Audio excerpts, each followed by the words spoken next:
The remakes just keep coming. This time, Ubisoft has decided to join the fray since they seem unable to create the Assassin's Creed that we all want to play. Why not just remake the one that we all loved? Let's talk about it.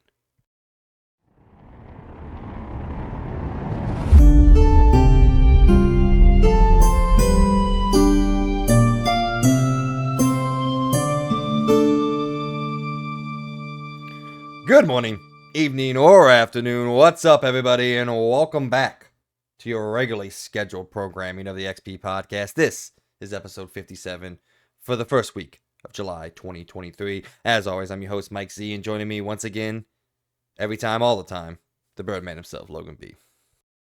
What is up, everybody? Welcome to another episode of the Experience Point. Honestly, this has been a pretty... Not the experience. Sorry. The channel XP, is the Experience Point. Sorry, XP Podcast. You know what I mean. You're very confused. You're very confused by this. It's okay. It's okay. But yeah, welcome everybody. We have a pretty exciting week ahead. A lot of remaster news, so that's pretty exciting to get into. But Mike, how has your week been going? Also, July 4th too. How'd your July 4th go? So, July 4th was fairly boring. Peyton did make plans with a friend of hers, but then they never texted. They did the female friend thing where like they don't actually communicate very well. So nothing ended up happening. But my car is famous. And I got a story to tell. Yeah. It's Memphian famous. There we go. So, we were sitting there, and as I do quite a lot, I wouldn't say it's an annual tradition because I definitely don't do it annually, but around the 4th of July, usually I watch Independence Day. So I'll talk about that in the rundown, but we were sitting there watching Independence Day, and we needed some extra food for some stuff that we were making. So, so Peyton puts in the order and DoorDash for the food, and anyway, sorry, weird hiccup, but we put the order of the food through DoorDash. We're sitting there watching the movie, and then she gets a text from the DoorDash delivery person. She's like, "Hey, I can't get down your road.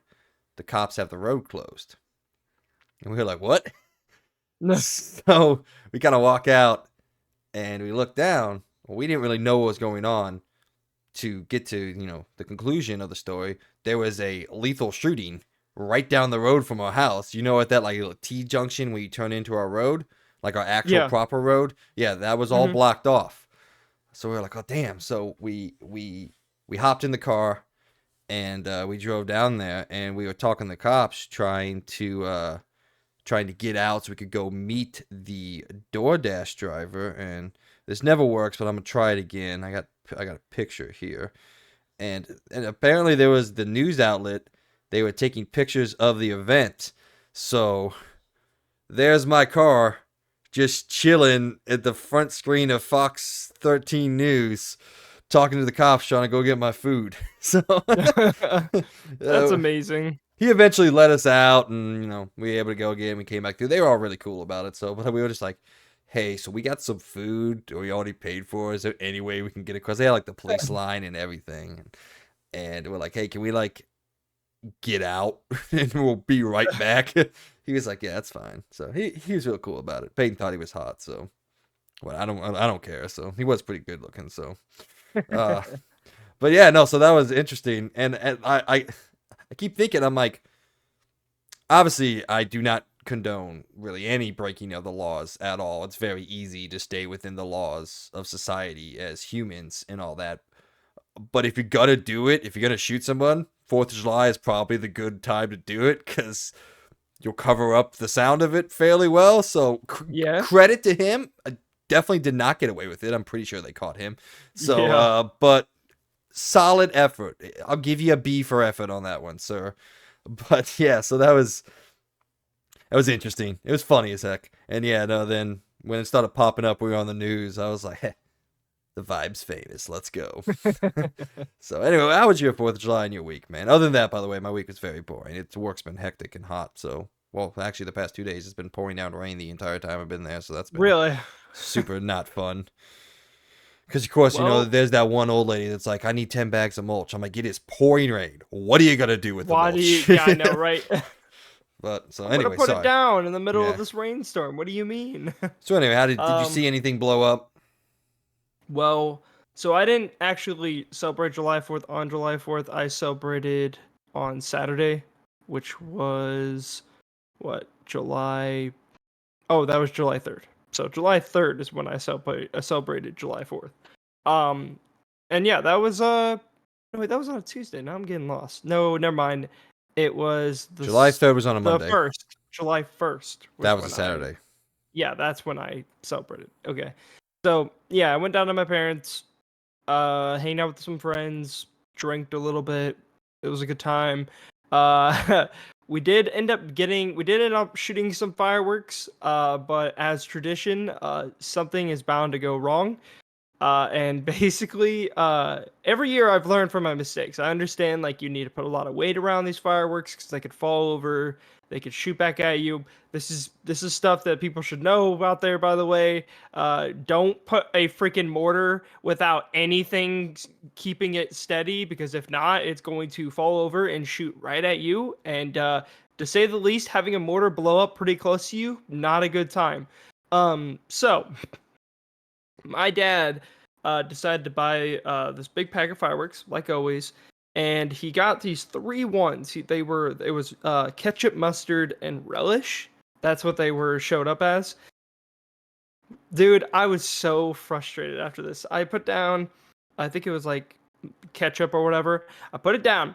By the way, this firework is a square firework, fully square. You Nothing. still you Okay. still got to support I it. know. They'll Well, tip I over. did. So I put around a bunch of fireworks, and it didn't tip over. No, no, no, no, no. It blew up on itself. It literally blew out the side of the firework. It literally like something went off in it, and it blew out all like the where it'd shoot the shells out to the side, and it just started shooting everywhere. And these were like, and these I was at this point, these were the big ones. It wasn't as big as a true mortar shell, but it was pretty close. And yeah, having to run away from fireworks and almost get hit was again not a good time. But other than that, it was really fun. It was really cool, especially showing some of my friends that actually surprisingly have never gotten to shoot fireworks before. I always forget some people didn't really, their parents didn't let them shoot fireworks, Yeah, it's so always weird to me it was because I'm kind just of cool to like see my friend be really excited. Well, Zach specifically, I'll shout him out. It was pretty cool seeing he's like I never got to shoot fireworks before, and I'm like, oh really? So let's do it. That'd be cool. So no yeah, that offense was to fun. Zach. No offense to Zach. Somehow that fits that he's never shot a firework. Yeah, Yeah. Somehow but that checks out. yeah, but it was a good time. It was cool. On July 4th itself, I didn't really do anything. I just kind of like just chilled. I was off work. I was like, I'm just gonna enjoy my day off, and that's literally what I did. Just chilled, watched like some movies, played games. That was pretty much it. That's So cool. Yeah, yeah, I wouldn't say that I'm an expert firework guy, but I mean, my family has run a stand for 28 years. This year was unfortunately the last year they have retired that, so no more of that. But I've been around fireworks my entire life, pretty much. So, hmm um, I've done all the mistakes. I know all how to do it. Yeah, and when you shoot off the big cakes, I always put like cinder blocks next to them. Your case, nothing you could have done about that. That's just a bad no, firework. no, You because like again, you like can we've usually learned from take the that back and like show like, hey, this is where it blew out the side, so it did not work properly. And if it's a good stand, they'll usually give you either your money back or they'll give you something like else. yeah. So I don't know if you guys did that or not, but Nah, we were just like whatever. Hey, dude, there's been so many times where I've had fireworks shoot back at me to the point where I just need to kind of get used to it by now.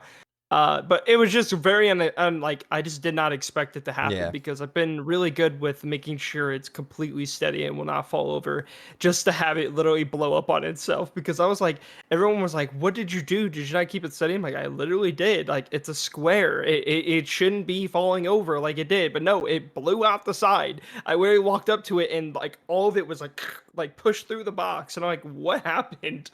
But your yeah, wife, your wife actually, Amy, was there for one of the best shows I've ever put on. I really. yeah, that year that all the college buddies came out. Well, not you, because you weren't in the picture yet, but Yeah. Yeah, that I put on a heck of a show, man. I had like a 10-minute finale I set off, man. It was good, but I'm pretty good at the timings and all that. I always wanted to get like my own like little pyrotechnics set that I can actually like press the buttons and do all That'd that, be but cool. those are expensive, so I never actually like Hmm. asked my mom for it. It's just always something in the back of my head. I'm like, that'd be cool to have. Maybe in the future when I have a place and space and all that, then I'll do something about that. But before we get into the rest of the show, we have a surprise news story that I was just reading about, and this is a weird decision. So, Exoprimal, a game that Logan and I are both excited about, announced that their crossplay is a little different than pretty much everybody else does crossplay. So the crossplay is actually only sorry, they will support cross-platform matchmaking, but party creation is only specific to the individual ecosystems. So Xbox That's weird. people can only play with Xbox and PC people, PlayStation only PC, Steam only. I don't know why they separated Steam and Windows. Are you telling me if you get a game on Game Pass, you can't play with people? Whew. So Yeah, that's a little rough. let's break this down a little bit because that's a tough nut to crack. And like I think one of the comments, if I'm reading this right, it's like that's missing the entire point of crossplay. We don't care who we matchmake with. We care that we can play with our friends no matter what they have. Yeah, that's like literally the whole point. Like that's Yeah. the big push for cross-platform is that you can play with your friends no matter what platform they're on. That's just literally missing the entire point. Like, yeah, that's cool that we can play it, but like if you're able to do that, then why can't you get it to where you can make up parties? Are they just not wanting to spend the money to make like a thing where you have to sign up for maybe? I don't know. Well, I just think that's weird. the thread that Exoprimal had put up on Twitter and all that says that eventually cross-platform parties will be coming. It just may take some time, they said, and it will not be a part of the first update. So for the foreseeable future. And man, let me say, Capcom's been knocking out of the park, but this kind of feels like a swing and a miss here. Like I don't think it Hmm. spells doom for the game. I never thought this game was going to be that successful anyway. I think it's going to be fun, but I don't see it as something that like takes over the world or anything. People are going to play it, the first week or two, and then it'll probably be gone from there. So, because I love Capcom, I do, but outside of the fighting games, they're not exactly the great multiplayer studio. Which, by the way, another interlude. I was looking at a bunch of stuff for this week's episode and previews and all that from some of Game Fest are coming up on a lot of these sites, and apparently Foam Stars is like amazing. I didn't see a Oh. single bad word about Foam Stars across all the previews and all the things that I was reading. I was like, huh, still a dumb name and a dumb concept, but like, Hmm. it appears that it plays really well. So I guess we'll see. Anyway, weird interject, interlude, not interject. Let's get into this week's show, though. We start like we always start with question of the week. And guys, once again, we've been saying it for a while now. If you are out there, if you do listen to us week in and week out, if you like us, I don't know why, but thank you. Comment down below on the YouTube video on wherever you find it. If it's on our Patreon, comment down below and leave us some good, some bads, whatever you think about the show. But give us some ideas, questions of the week, topics of the show. Ask us the questions that you want us to answer, and we'll 100% answer it. It helps us out with making the show. It helps you guys out with engagement. It helps us out with the whole YouTube algorithm when people are talking. So it helps everybody out, and we would very much want to engage with whoever's out there watching these episodes week in and week out. We love you guys and appreciate you guys, but talk to us, please. I like talking. So anyway, this week's question was written by none other than the Birdman himself. And he wants to know, how did we start gaming and why do we think games are so great? And since this is your question, you Hmm. take the lead. Well, um, well, where did I start? I guess. That's pretty easy. So how did I start? Mainly it was due to my dad. My dad was the first one to show me, obviously gaming. I think the first few games I ever played was Crash Bandicoot. Red Faction 1 is one I vividly remember. For some reason, it's like the first game I think I ever rented. And then what was another game I played? I know another game too that I really enjoyed back in the day was State of Emergency was another game. But yeah, that's just a bunch of games. But basically, my dad is a reason why I started gaming. He showed me and my brother a lot of games back in the day. We played on the PS1, and then I think our place burned down. We moved away, and then my dad got like a PS2 and all that, and he showed me a bunch of games on there. And I watched my dad play a lot of Resident Evil and a lot of Mortal Kombat because it was like his favorite games. Even a little bit of Final Fantasy, but I don't know which ones he played. But he really liked them, and it was really cool, and that's what really got me into gaming. I started off really small with playing like, as I said, probably Crash Bandicoot. I wasn't great at it, but I had a good time playing it. Um, and then like Red Faction, I was god awful at. Like you want to talk about like like parents are when you give them the controller and Oh, they're I don't think like I they ever don't beat the first understand level of Red that. Faction. I didn't either, but I was just so amazed by it. Yeah, Like I just kept drilling through the wall as far as I could. I Yeah. got it at Blockbuster, and I was like, the logo really intrigued me because, again, by the way, one cool thing about back in the day with gaming, I know back in the day we're so fucking old. Like, I'm just saying, like, it was just really cool going into like Blockbuster. For most young people, don't even know what that is. But going in the Blockbuster and just like looking at these aisles of games, and literally the selling point was the covers. It was you picking them up, looking at the cover, looking at the back, reading what their selling points are, and that's how you got the games. It wasn't the internet, really. And not a lot of people had computers as much as they did like nowadays. Like you don't hold the phone with like that was like super smart. We didn't have smartphones. I know they're not called smartphones anymore. Now they're just phones. But I didn't have a phone with internet. I didn't even have a phone.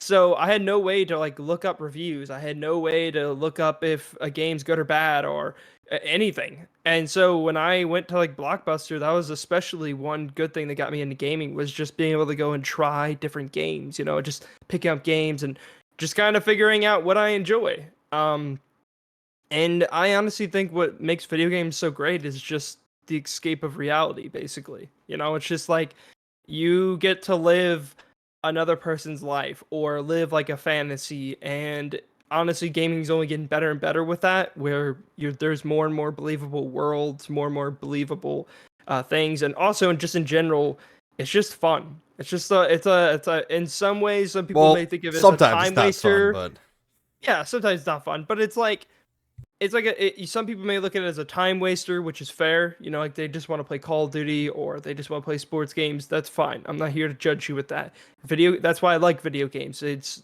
open for everyone. But then there's me and Mike here, and I feel like we're a little bit more into gaming. We're a little bit more like we like to play a lot of single player games. I like to.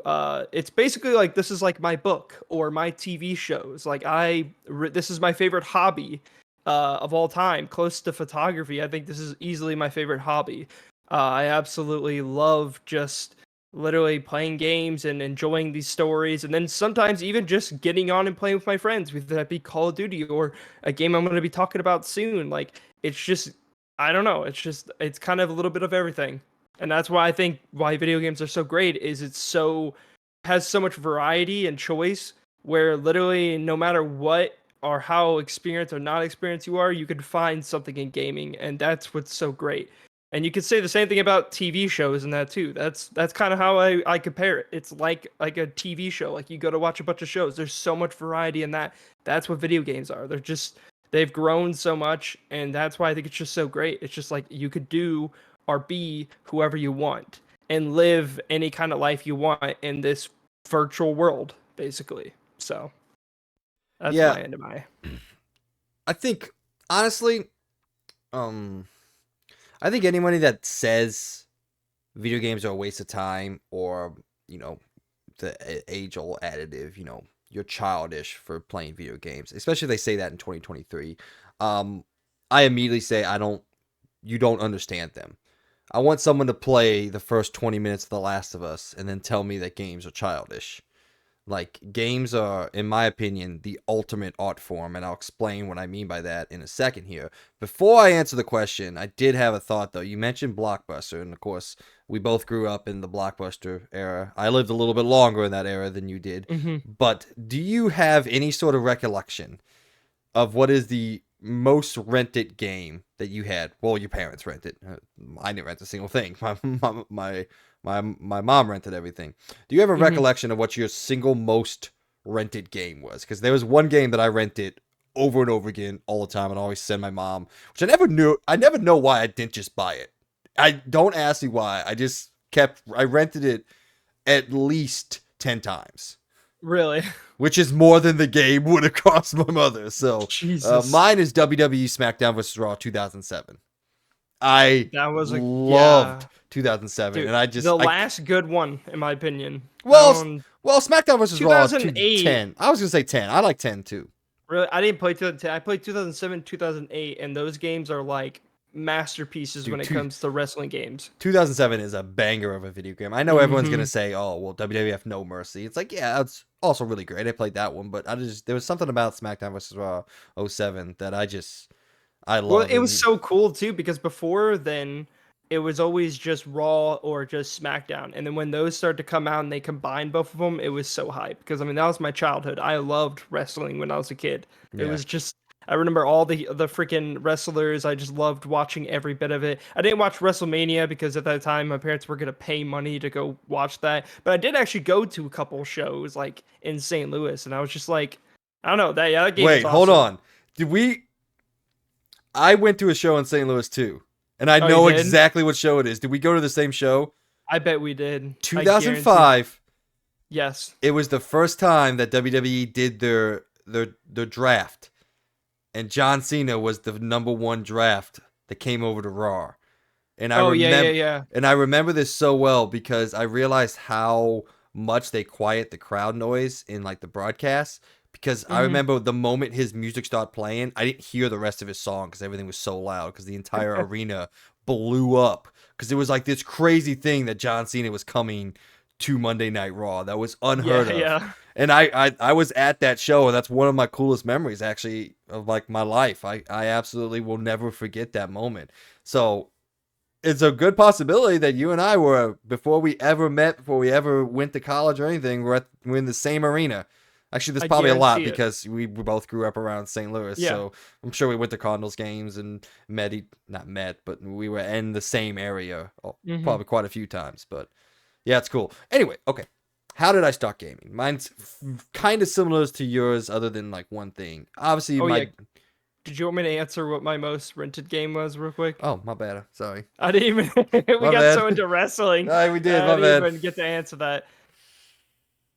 What is mine? I think my most rented game that I can think of, there's two of them, and I don't know for sure, but one of them is Conker's Bad Fur Day, Oh my live god. and real loaded on Xbox Original. Your mom Um, actually rented that? Oh yeah, dude, my parents didn't give a crap. Other Yeah. than if I started cussing in that as a kid, they would be like, "All right, no more of that." Well, my But parents just didn't they're know any usually better, pretty so chill as long as I don't do any of the stuff that's in the games. Like that's literally their main rule, in which I didn't, and they were totally cool with it. And that's how I think people should be. Um, but yeah, I did that a lot, and then also probably Halo 3. I could think of is probably the only other one I could think of. I rented that the shit out of that because the day like I basically begged my parents to get me a 360 ever since like my dad took me over to like what I an old friend of mine and they had a 360 and the first time I got to play the 360 my mind was just blown. Like I played Gears of War 1 and I played Halo 3 and I was like, can I please stay the night here? And then like for 2 days I stayed the night there and all I did was play Halo 3. And I was just my mind was blown. And so when I finally got a 360, I was like, I want to get Halo 3 immediately. And that's what I did. I kept like going I went to what was considered in my hometown movie gallery, which you probably don't even know what that is. But movie gallery was awesome. I actually think it was better than Blockbuster because they had a better deal for their membership. Which, by the way, for the younger crowd out there, maybe that is watching this, if you are, it's kind of like Game Pass in that now, which is a lot of people are making fun of, but pretty much Game Pass is the same thing as what Blockbuster and that is back in the day, other than it's digital. As in, like, you pay a membership and you can kind of take, obviously it's a little bit different, but like basically back in the day when it came to Blockbuster and Movie Gallery, you could pay for a membership and you can leave like with like I don't know, sometimes if you pay a little bit more you can get like you can leave with like 3 things. You can leave like with some movies or you can leave with some games, and then you just come back and you can change them out anytime if you pay a membership and all that. And that's kind of like what I did with in Movie Gallery in my hometown. I used to my parents paid for a membership and I would go there like every weekend. My dad would drive us there. We would go through movies because we like to watch movies a lot. And then we'd also like my parents would allow me to get a game, and I would always just get like I would just go and I'm pretty sure Halo 3 I got so much. Same for also Halo 1, but Halo 1's a different story. I have literally gotten rid of Halo probably 10 times throughout my childhood. I got it, garage sale, sold it. Guess what? Next Christmas, hey, can I get Halo back again? Did the same thing over and Oh over my and over God. again. Why? My parents were probably like, I don't know why I did it. Because as soon as I let go of it, I was like, I want it back.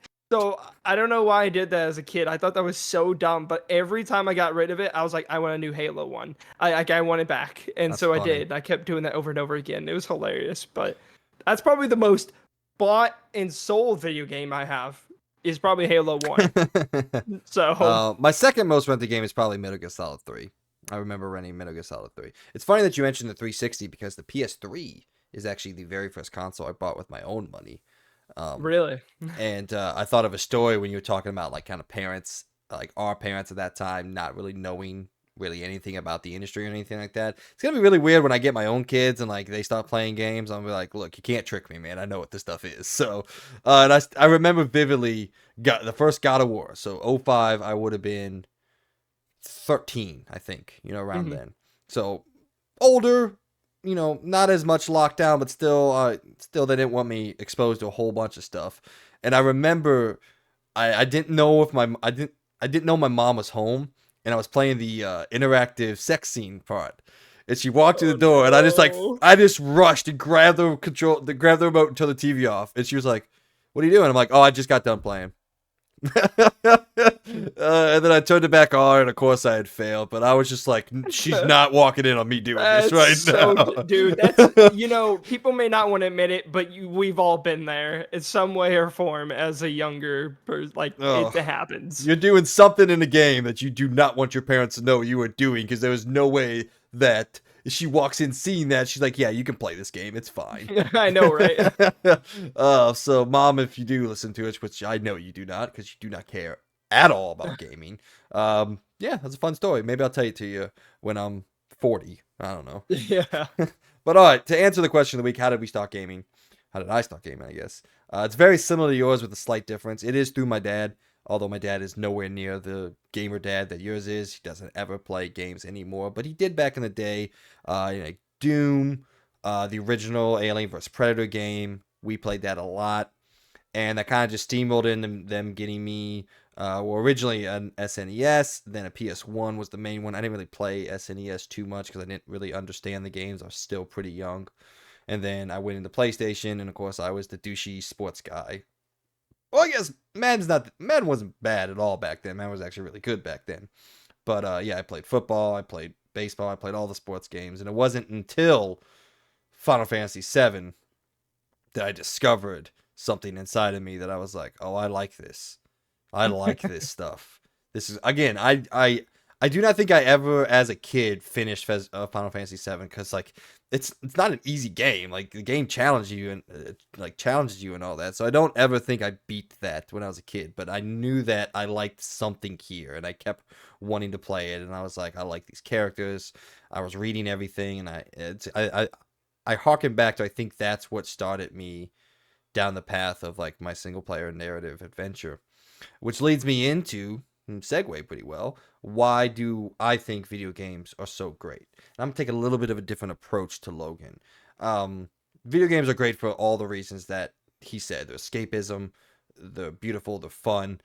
But I think video games are so great, and why I think they are, in fact, the greatest form of entertainment media on the planet, is because where we are now, it is the culmination of the entire human history of art. You think in movies, you got to have, a great writer and, good actors, right? Mm-hmm. In writing a novel, obviously you got to be a great writer and imagination. In creating the Mona Lisa, someone had to have great imagination, great skills with, being able to actually paint that and draw and all that stuff, so on and so forth throughout the art forms. And video games are the culmination and combination of all those skills that we've built up through humanity. You got to have great writing. You got to be able to act. Nowadays with like motion capture, obviously you got to be able to draw. You got to be able to do computer stuff and programming and all these things. There's a director. You got to have a vision. You got to obviously be like intelligent and creative, and just all these things. I see it as all the stuff that we've done for, I don't know, 1,200 years, however long, not 1,200, 12,000 years, however long we've been on this planet. It's a culmination of everything that we've been growing towards, and like it brings all of our artistic like integrity and all of our forward momentum together into one interactive art form. And I just think that's kind of beautiful, man. Like I think video games are so great because I think they are the most beautiful expression of autism in the world that we have today. And I know that got very poetic and all that. Sometimes I can get poetic, but that's why I think video games are so great. And that's just why when someone tells me that, all the childish or what are you doing wasting your time, it's like I'm just not gonna entertain whatever it is you're saying. And there's been people that, family members of mine, say things like that. And not my immediate family member, but my dad, my grandpa, and all that. Actually, last time I was home, they were very interested. And every time I show my dad like a new modern game, like I remember when he came down last year or something, I was showing him Horizon Forbidden West, and this dude was just in awe of what that game was. He was like everything. He was like, "This looks incredible." I was like, "Yeah, it does. Games look really good nowadays." So, that's why I think video games are the greatest thing we have right now in terms of artistic expression and interactive media. I think they're better than movies. I think they're better than TV show. I think games have the ability to tell a better story than any of those mediums. Books can tell a really, really good story, but you do have to use your own imagination to picture everything that is written in the game, written in the book. Sorry.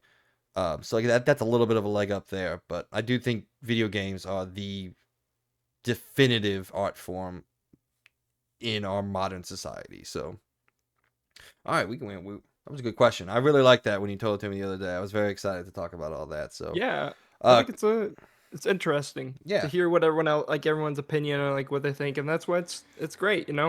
Take it as you will. Some people have more preferred or hobbies and everything, but I definitely I don't agree when people say it's a waste of time. Like I think it's like saying the same thing about the people that sit down and watch TV all the time.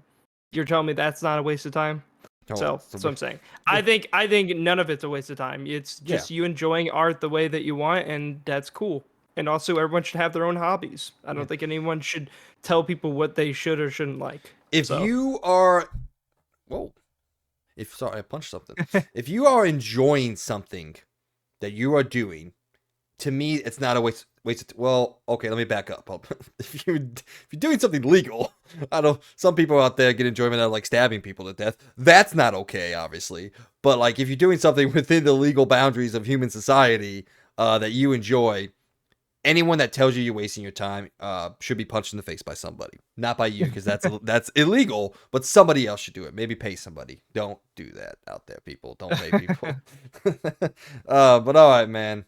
Guys out there, comment down below why you think video games are so great. I hope you like video games if you're watching this. If you're not, I don't honestly know what you're doing, but thank you for watching. I appreciate it. But comment down below why you think video games are so great. And also maybe what's the first game you played? How'd you get into it? What's your first console you ever owned? What your parents get for you? So on and so forth. As always, comment down below. Let us know what you're thinking and what you're feeling on anything we talk about in the show. But speaking of the show, let's get into it. Guys, if you didn't know, this is in fact the XP Podcast, our weekly video game and pop culture news podcast with Logan and myself. sit down with y'all and talk about all the news stories and happenings inside and out of the video game world. We post a new episode each and every Monday at 8 a.m. so you can listen to it whenever you want. Or I screwed that up. Anyway, you can find us on most of the popular podcasting services, including Apple Podcasts, Google Podcasts, Spotify, and more. If you enjoy what we're doing here on the XP Podcast, please go over to our Patreon, give us some support where you get to be a part of our weekly discussions and give us your opinions on everything we talk about and everything we don't. You'll also be able to find all of our uploads there, along with any exclusive episodes we may post. Links for that, as always, are in the description down below, or you can simply go to patreon.com and search Experience Point, spelled capital X, capital P, ERIENCEPOINT. However, if you don't have any money to send our way, don't worry. We still love and appreciate you for listening to us and being a part of what is hopefully a growing community. I'm struggling over here. I'm tired. I'm burping. I'm hiccuping. All kinds of stuff happen. Anyway, you can also go over to our YouTube channel where you get this show and all of our shows in video format. If you do, please don't forget to give us a like, share, subscribe, and hit that notification icon so you can be aware of everything we post when we decide to post it. Speaking of things that you can watch right now, episode 56 is out. It is the Nintendo Direct review and reactions. We also talk about EA splitting itself into two, Xbox X and Game Pass price increase, but so much more. And last week, we interluded your regularly scheduled programming with a special episode of our Open Critic Fantasy special and mid-year update, where we sat down with the other two members of the Experience Point, that being the embodiment of Thor himself, Thor Kage, also known as my friend DJ, and Worthy, where we went through all of the fantasy leagues that we do. Video game, not football. There's a bunch of other ones that we could do too, but Logan doesn't care about any of those. And we also went through our Open Critic Prediction Battle, and we just talked to him for a little bit. It was a shorter episode, so I hope you guys enjoyed it out there. We enjoyed it. It's always fun talking to those guys. They don't play as much games as Logan and I do, but they still play something, so it's fun to talk to them. So anyway, with all that out of the way, though, let's get into this week's show. As always, in Around the Point, we talk about Ubisoft deciding to make a good assassin. It's a rough episode. You're getting there. You're getting there. In Around the Point, we talk about game. how Ubisoft has decided, instead of making a good Assassin's Creed game, they're just going to remake the ones that we all liked instead. Red Dead Redemption finally coming to modern consoles. And don't worry, you don't have to worry about another Lord of the Rings Gollum, because the studio is shutting down all forms of internal development. Then, in LTR, we dive into the reviews for this week's games. But before we get to all that, it's time for what is and forever will be the Rundown, where we catch up on all things pop culture that we've been doing throughout the week, whether that be gaming, TV shows, books, or movies. It doesn't matter to us, because we like it all and love to talk about it. That was a rough intro. Whatever. I limped my way through it, like I'm limping my way through life. Mr. Birdman, you've been talking about this mystery surprise game you've had for me that you are heavily addicted to. So it's time for once and now. What is wrong with me? Just fucking say what you've been playing. I'm done. So, as many people know, if you have a PC or anything like that, Steam is having its summer game sale, summer game fest. No, not summer game fest. Summer game sale, whatever it's called. I don't know the full name of it, but yeah. And as always, that's what. I'm so confused. Okay, but yeah. No, what? This is a big old piece of glue that was on my soda can.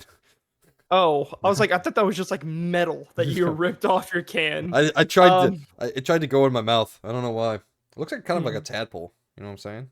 Okay. Yeah. Well, this is a weird episode. But so yeah, if you know that Steam has very good sales. Like in my opinion, probably the best. I do think consoles are catching up though. I do want to say that. I do think they are. But you do have to pay for a price to get those very good sales. So that's where there's a little bit of a difference. But I decided to pick up a few games as always, because it's like going through a bargain bin. There's a lot of really good $4 games, and that's where it's worth it. Like I picked up Dead Rising, Off the Record, which is a game I've always wanted to play, which is basically a Dead Rising 2 remix with Frank West, and a lot of people say it's the better one, which I played a little bit of, and I kind of agree. Can I tell you a funny story real quick?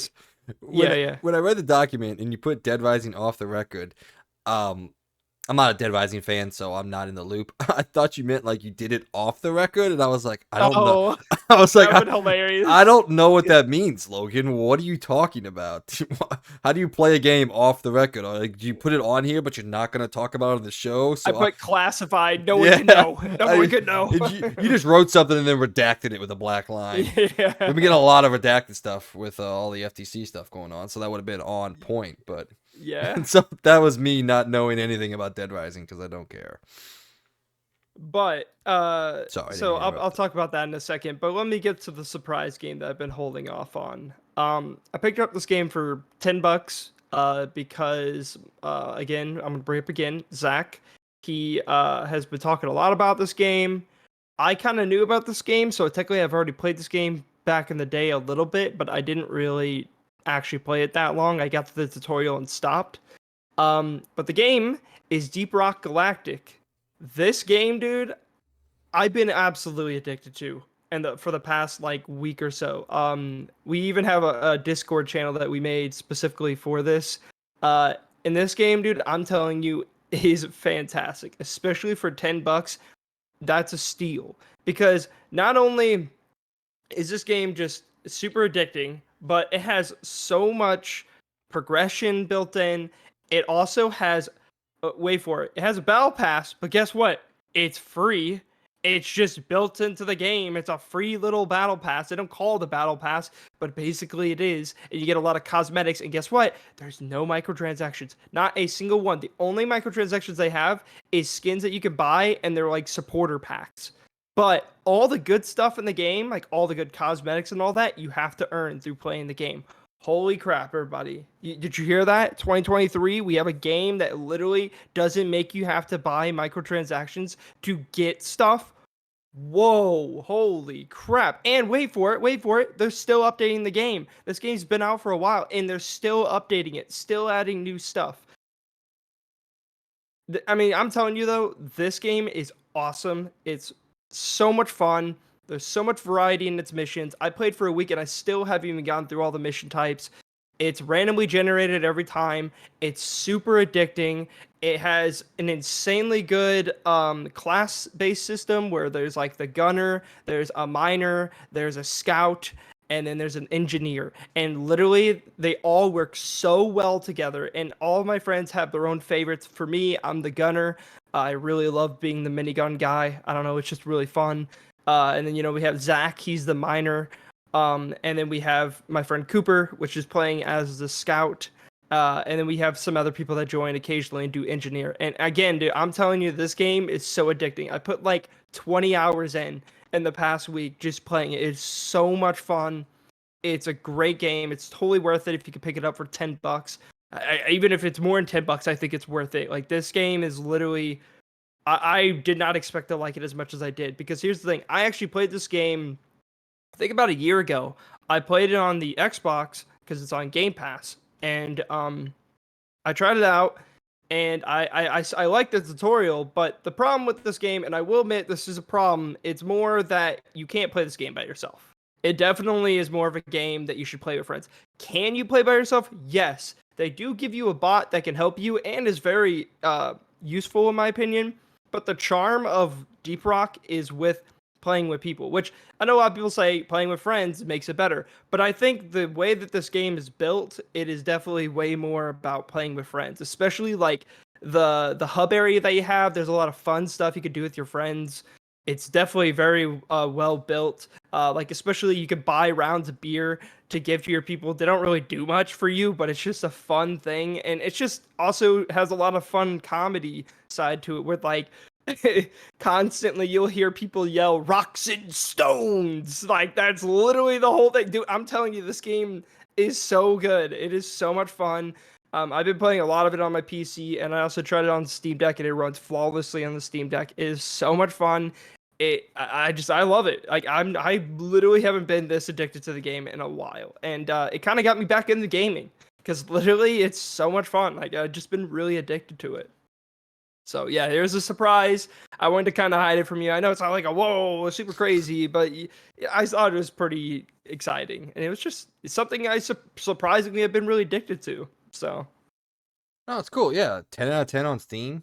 85% Yeah, on OpenCritic. Seems like people like it. Um, I think it's that crossplay too. uh, yeah, it is. I'll have to Yeah, look into it. I'm pretty busy right now with one game in particular. Um, one game we should play though. That's on my list too. I'll talk about it later, but I think we should play that game together. That'd be really cool well, yeah, we planned because on we've been it talking about it. Yeah, before I would you like to. cheated me. I But played a little bit of the tutorial. Okay, I was gonna tell you. I just wanted to try it out. all right, well, the only game I've been playing, I'm still deep in the rectum of Final Fantasy 16. I I can't stop playing it. I absolutely love it. When I'm not watching TV or eating or going to the gym, I guess technically I'll throw in working there. I'm playing Final Fantasy 16.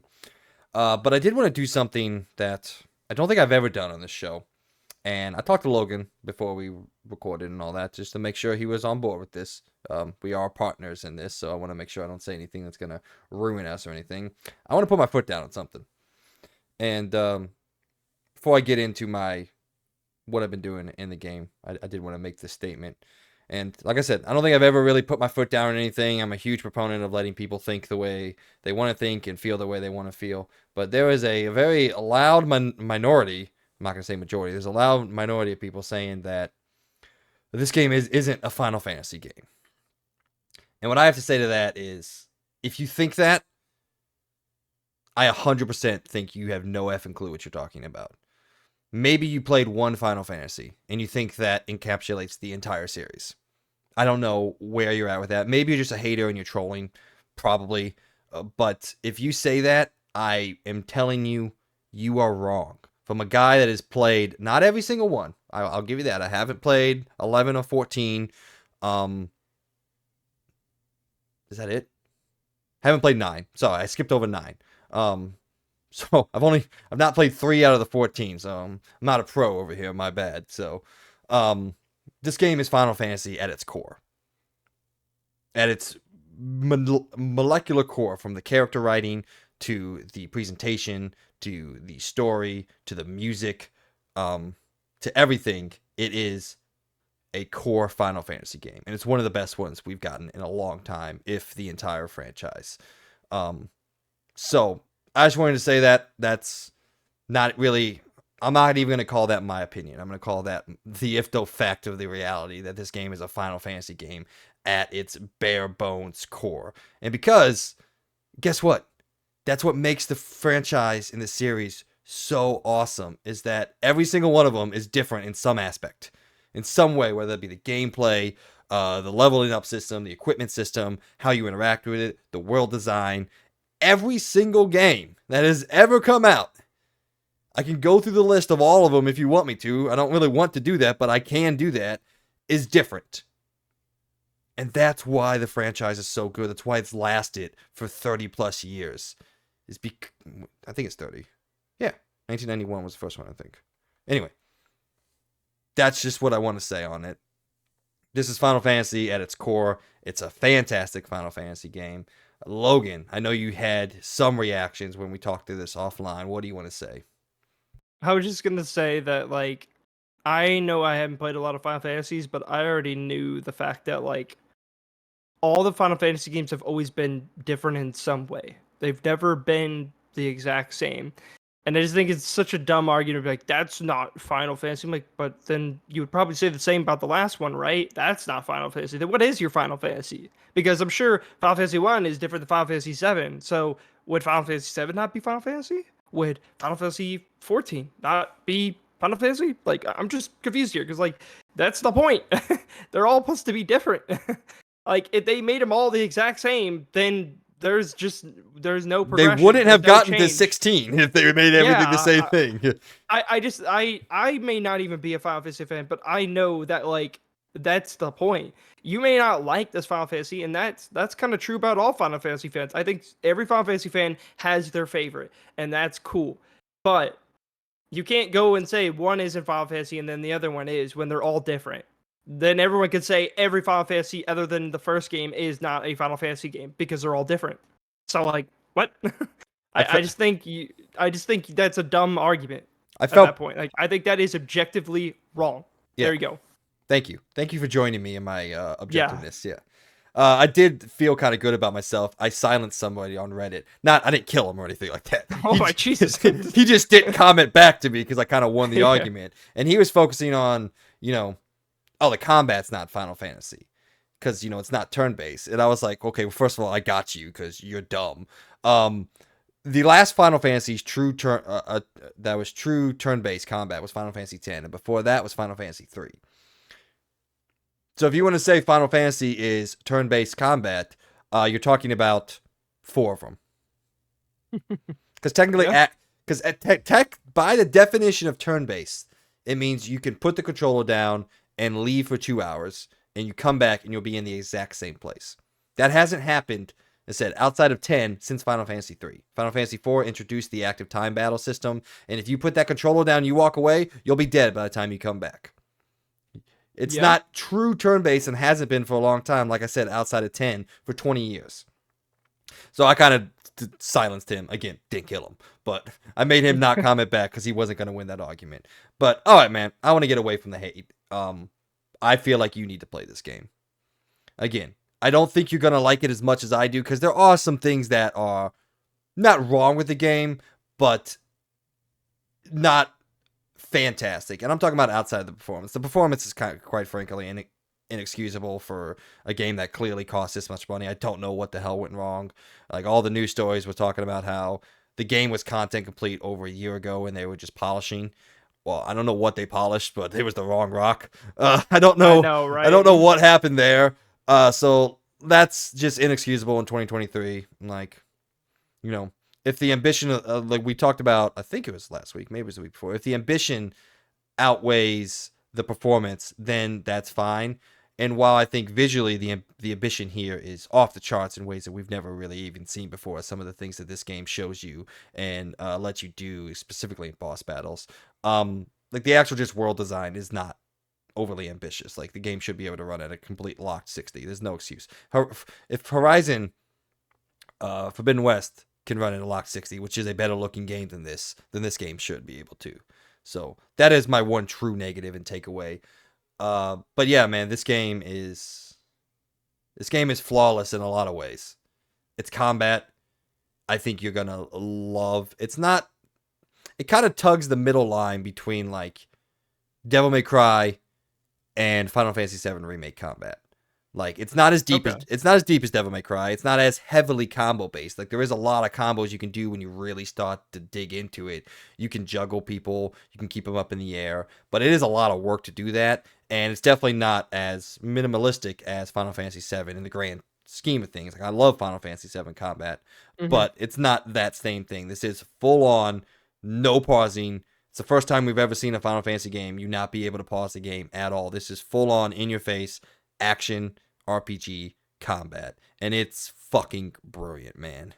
Like, That's cool. It does start slow. Now, that is one criticism and argument that I haven't really clapped back on in anybody. It does start slow. It takes a while to unlock multiple powers, multiple abilities, and then you can really start kind of following your Clive down the path that you want him to be and play the way that you want him to be, and really getting deep into the combat system and the combos and the juggling and the combination of all these different disparate parts and abilities. It does take a while. Not long as, I'm not talking about like Final Fantasy 13, where it took you 40 hours to get to the good part of the game. It's not that bad. It takes about 15 or 20 hours for the combat to really start to kick up and really start to sing, and you really start to realize how deep it is and it can be.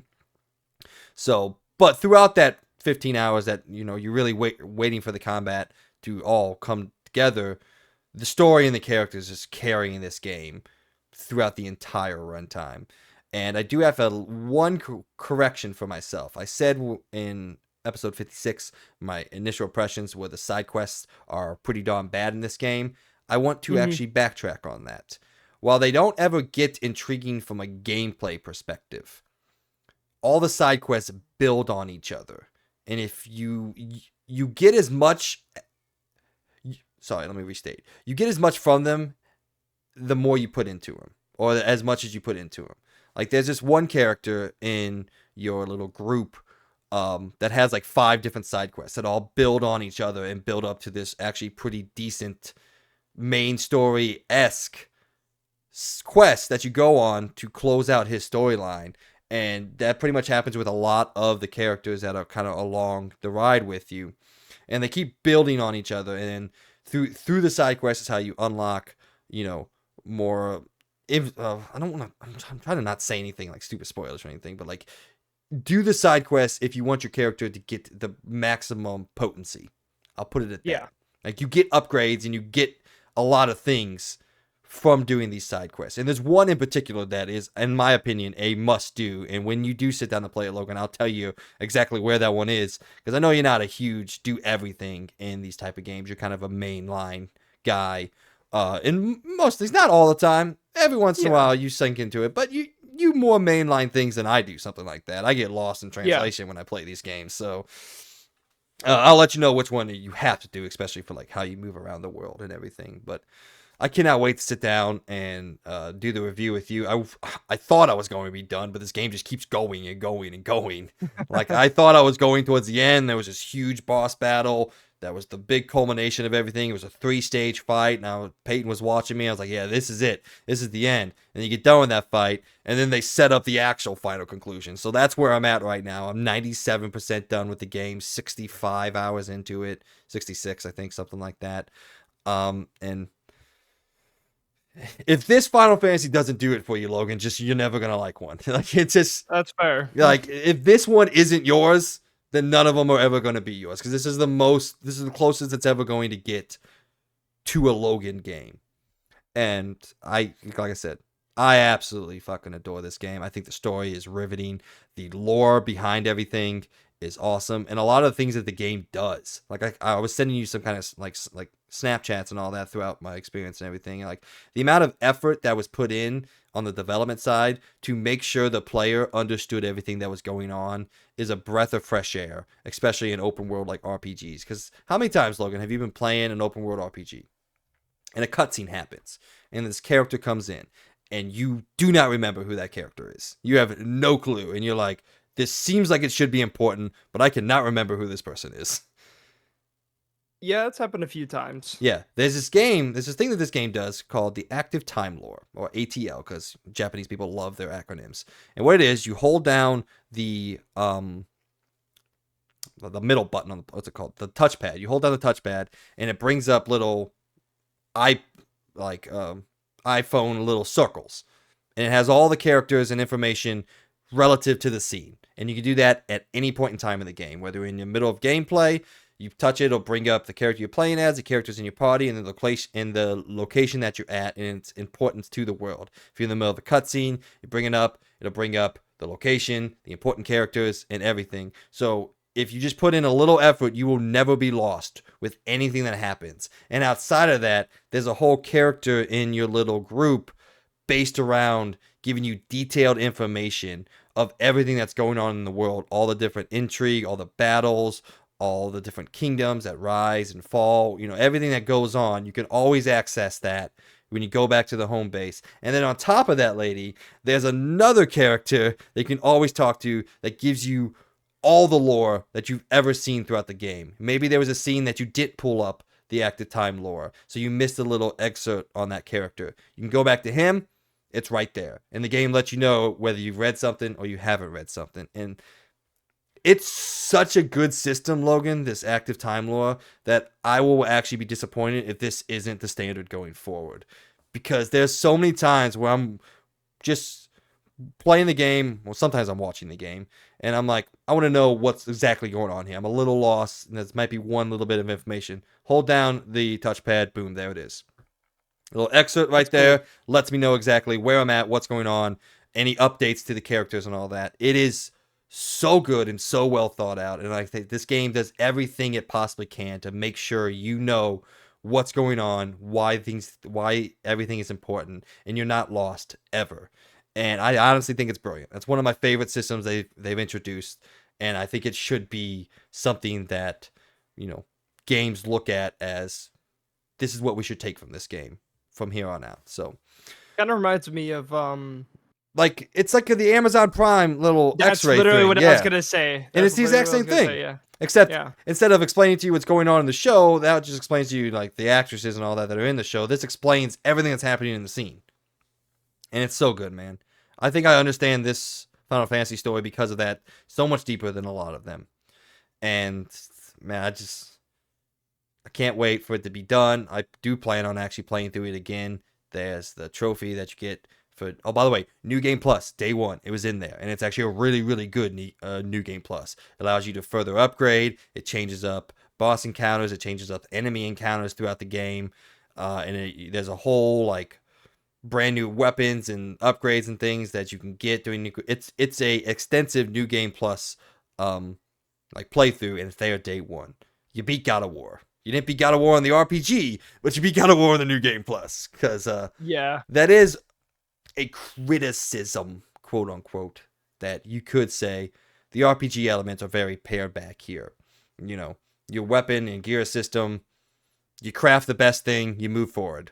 You know, um, that's what it is. Your skill points and all that automatically given to you. There's no decisions to be made where you put the decisions, or where you put the skill points. It's just there. You level up, you get stronger. That's what it is. The decisions that come in the RPG-ness of this game comes in the combat. How you set up your character, what powers you bring in, what you use. Because at the end of the day, there are there are 7 different icons that you unlock throughout playing this game. Each comes with 4 abilities. So you add that up, that's 28 abilities. And you can only set a max of 6. No, yeah, 6. So there's where the decision and the interactivity comes in, which is the game's strongest point outside the story, is its combat. So it allows you to fully customize and play Clive the way you want to play Clive and the way that you're most comfortable with it. And I think that's, it's not a replacement. It's just the way this game does that. And I think it's absolutely brilliant. I've loved going in, trying out new abilities, seeing if it fits my playstyle, changing things up, mixing and matching. I'm at a point now where I can kind of freely put in what I want, where I want it. And I have, in my opinion, the perfect Clive for the way that I play the game. So I can't wait for you to experience, man. Yeah, it is really, really good. I've been very impressed with it. I said, I think I'm playing it the wrong way because I'm doing absolutely everything when it comes up every single time. So it's kind of destroyed the pacing of the story a little bit. Like, all you care is like, oh, this is huge important thing. We got to go save this person. I'm like, hold up. I need to go get some flowers for this guy real quick. So, that's my own fault, I guess, for playing the game that way. But I think if you mainline this game, 30, 35-hour story, you will be blown away with what this game has to offer. So, sorry, I talked a lot about that, but I really, really like Final Fantasy 16. Like I said, coming off of 15, it's a game I enjoyed, but I do not love Final Fantasy 15. I think it kind of screwed with the formula a little too much. I didn't like the characters. I didn't really like the world. The story was confusing as hell, and you needed like 4 different. Eventually the story got finished through like 4 to 5 different DLC packs, a movie, an anime that you could watch on YouTube. And eventually, once you did all that, you get the full story. This game, none of that. They've already said they don't plan on any DLC. This is a story, 100%, front, back, middle. I did all that wrong. But this is this game story. It's like one whole. And I can confidently say I absolutely love this game. Probably the first Final Fantasy I've truly loved since 10. That's awesome. Yeah. Again, 15, I liked, did not love it. 13, I liked quite a bit, but I did not love it. There were a lot. It took way too long to get into that game. Like I said, 30 plus hours before you really get to the good parts of that game, which is just way too long. This one I am enamored with. I fucking adore this game so far. And I can say that because I'm 3% away from being done with it. So, all right, man. What's your next thing? Let's see. So yeah, as I said, Dead Rising off the record. I put like 6 hours into that game. It's great. It's phenomenal. I actually personally, so I have beat Dead Rising 2. So here's the thing: I beat Dead Rising 2, Dead Rising 3, and Dead Rising 4. Never beat Dead Rising 1.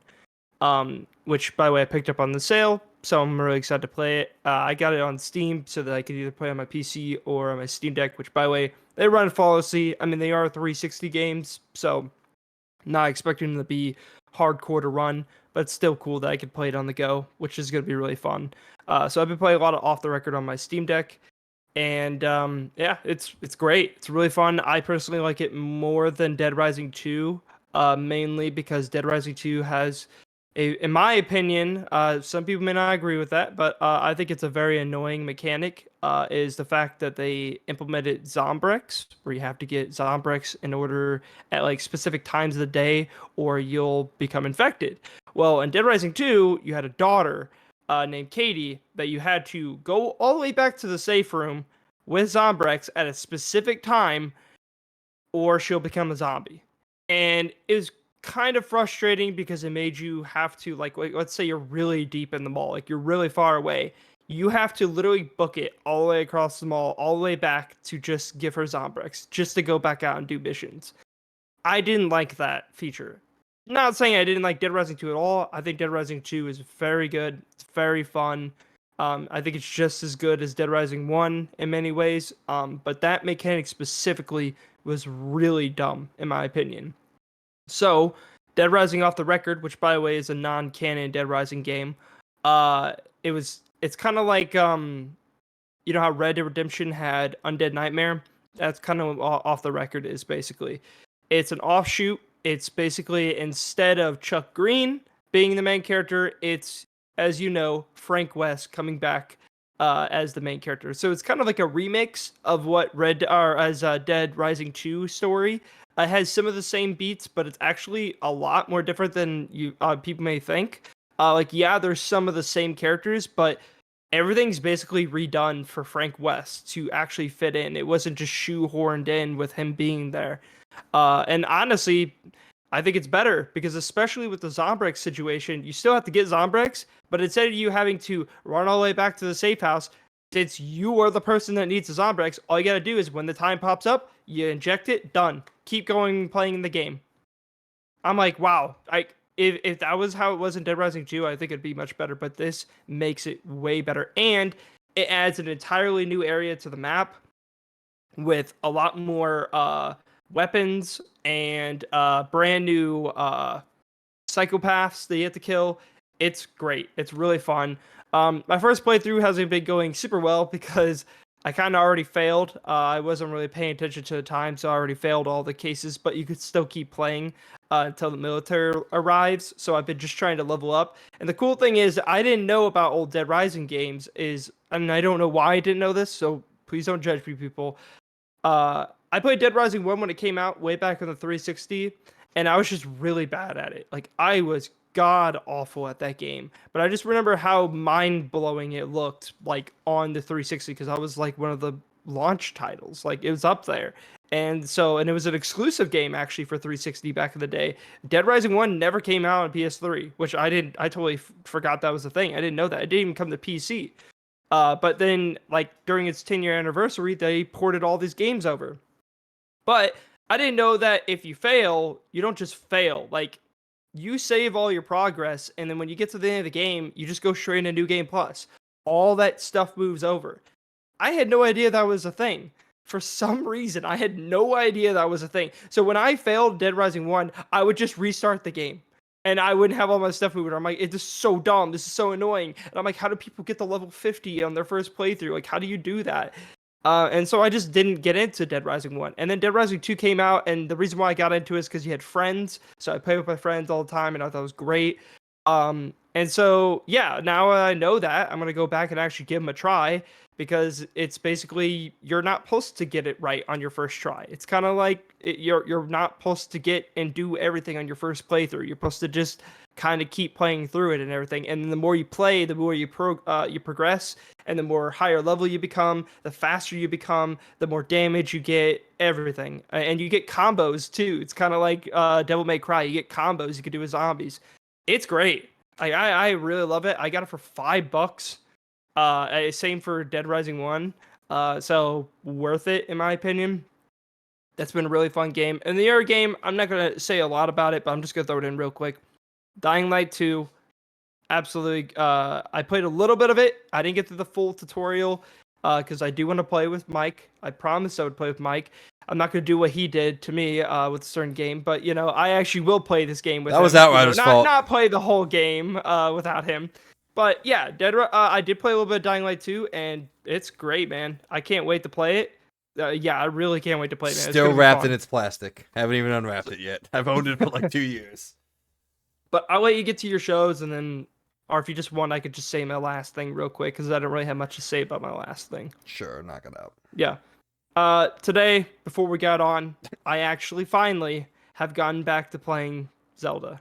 So, It's about fucking time. and I don't want people to think that I don't like it. I do. It's just I don't know. I've been kind of going through a weird phase where I haven't been feeling video games, and as I said, Deep Rock kind of got me back in a little bit. It's kind of got me a little bit more excited for playing games again. I've been doing just a lot of like computer work and just doing. That's why like my last few weeks have just been super barren. But here I am. I'm finally back. I'm finally playing more games, getting back into it. I want to try to beat Zelda before Starfield comes out, but I don't even know if I'm going to be able to do that. I want to, but I mean, we'll I see. think. So I mean, I've gone through plenty of those phases. It's always, while I absolutely love video games and it's my favorite thing to do, it is a big commitment. Like you got to sit there, you got to load everything up, you got to learn everything, and it's a big commitment to play games. You got to pretty much devote most of your attention to them. And yeah, there are some times where I'm just sitting in my living room, like I don't really want to devote my time to anything. I just want to lay here. I don't want to have to sit up. I don't want to have to pay attention. I just want to turn on a dumb TV show and just eat some chips or something. I don't know. So it's no big deal. You don't need to apologize. But all right, I've watched quite a few movies. Like I told Logan beforehand, I finally, after I used to be the movie guy. Logan knows I used to see movies all the time, watch movies all the time, and I'm gonna blame COVID because that's the popular thing to do.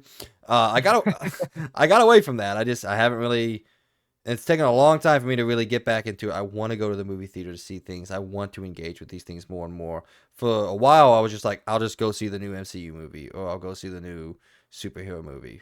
But now I'm kind of back into. I want to go see some of these smaller movies that I used to always watch, and then I used to have a deep knowledge about the industry and all that. So I'm kind of starting to finally get back in there. So. Anyway, with all that prelude out of the way, I went to go see the new kind of like gratuitous sexual comedy of Joyride. And let me tell you what, I walked out of this, man, and I was very surprised. I was expecting to like the movie. The trailers looked good. I like the main actress. She's from Emily in Paris. I really like that show. Don't worry about it, Logan. You never need to watch it. yeah. But I like her. Obviously, she's attractive, so that helps a little bit for me, but she's also very talented, I think. And this movie is awesome, man. I'm not huge into like the raunchy, there it is, the word I was looking for, the raunchy comedies anymore, like, your Adam Sandlers and all that. But this movie does it in a very modern way. It is raunchy, it is chaotic, it's over the top. There's all these crazy things that go down, very similar like something like Hangover. Like there's just these crazy things that happen, and it's funny. But this movie really tugs, man. The last 30 minutes of this movie is sad as shit. The movie really punches you, and it uses all that comedy and all that setup and all that story to really pay off those last 20 or 30 minutes of this movie. And it kind of sets you up for like this fucking, like, honestly, like kind of like a steep drop into sadness. And it took me by surprise. I wasn't ready for the amount of heart this movie had, and it made me really think back on like the story and what the point of the story was. And the kind of what I came to the conclusion was the story is really about finding your true self, and it's very deep for a comedy, honestly. The first hour or so, it's not that deep. You're watching these girls go through these things and these funny engagements, and there's sex going on, and there's gratuitous stuff going on. Again, it's over the top, but then the ending comes around and rolls through, and you really realize this movie's got something to say, and it's got a story to tell. And I was excuse me, I was very surprised by this. I'm gonna go ahead and give it an A on our tier. I think this is a fantastic comedy movie that really has something to say, and it has a story to tell, which you don't always get to say about these kind of comedy movies. Sometimes they're just there just to make you laugh, and those are fine. But when those good ones, those top tier one comes around, you can look back on it and be like, no, it used the comedy and used its setup to say something about its characters, and it was really great, man. It was awesome. The other new movie I saw, Peyton and I finally sat down and watched Moonfall, which is a Roland Emmerich kind of disaster flick. I love Roland Emmerich. Obviously Independence Day Resurgence. Some of his other like 2012, like some of his world-ending disaster movies. They're just fun and stupid, and I love this one. Oh, sorry, and I love those. I did not love this one. This is a rough movie, man. This movie had at points I was telling myself, I'm like, okay, it's something here.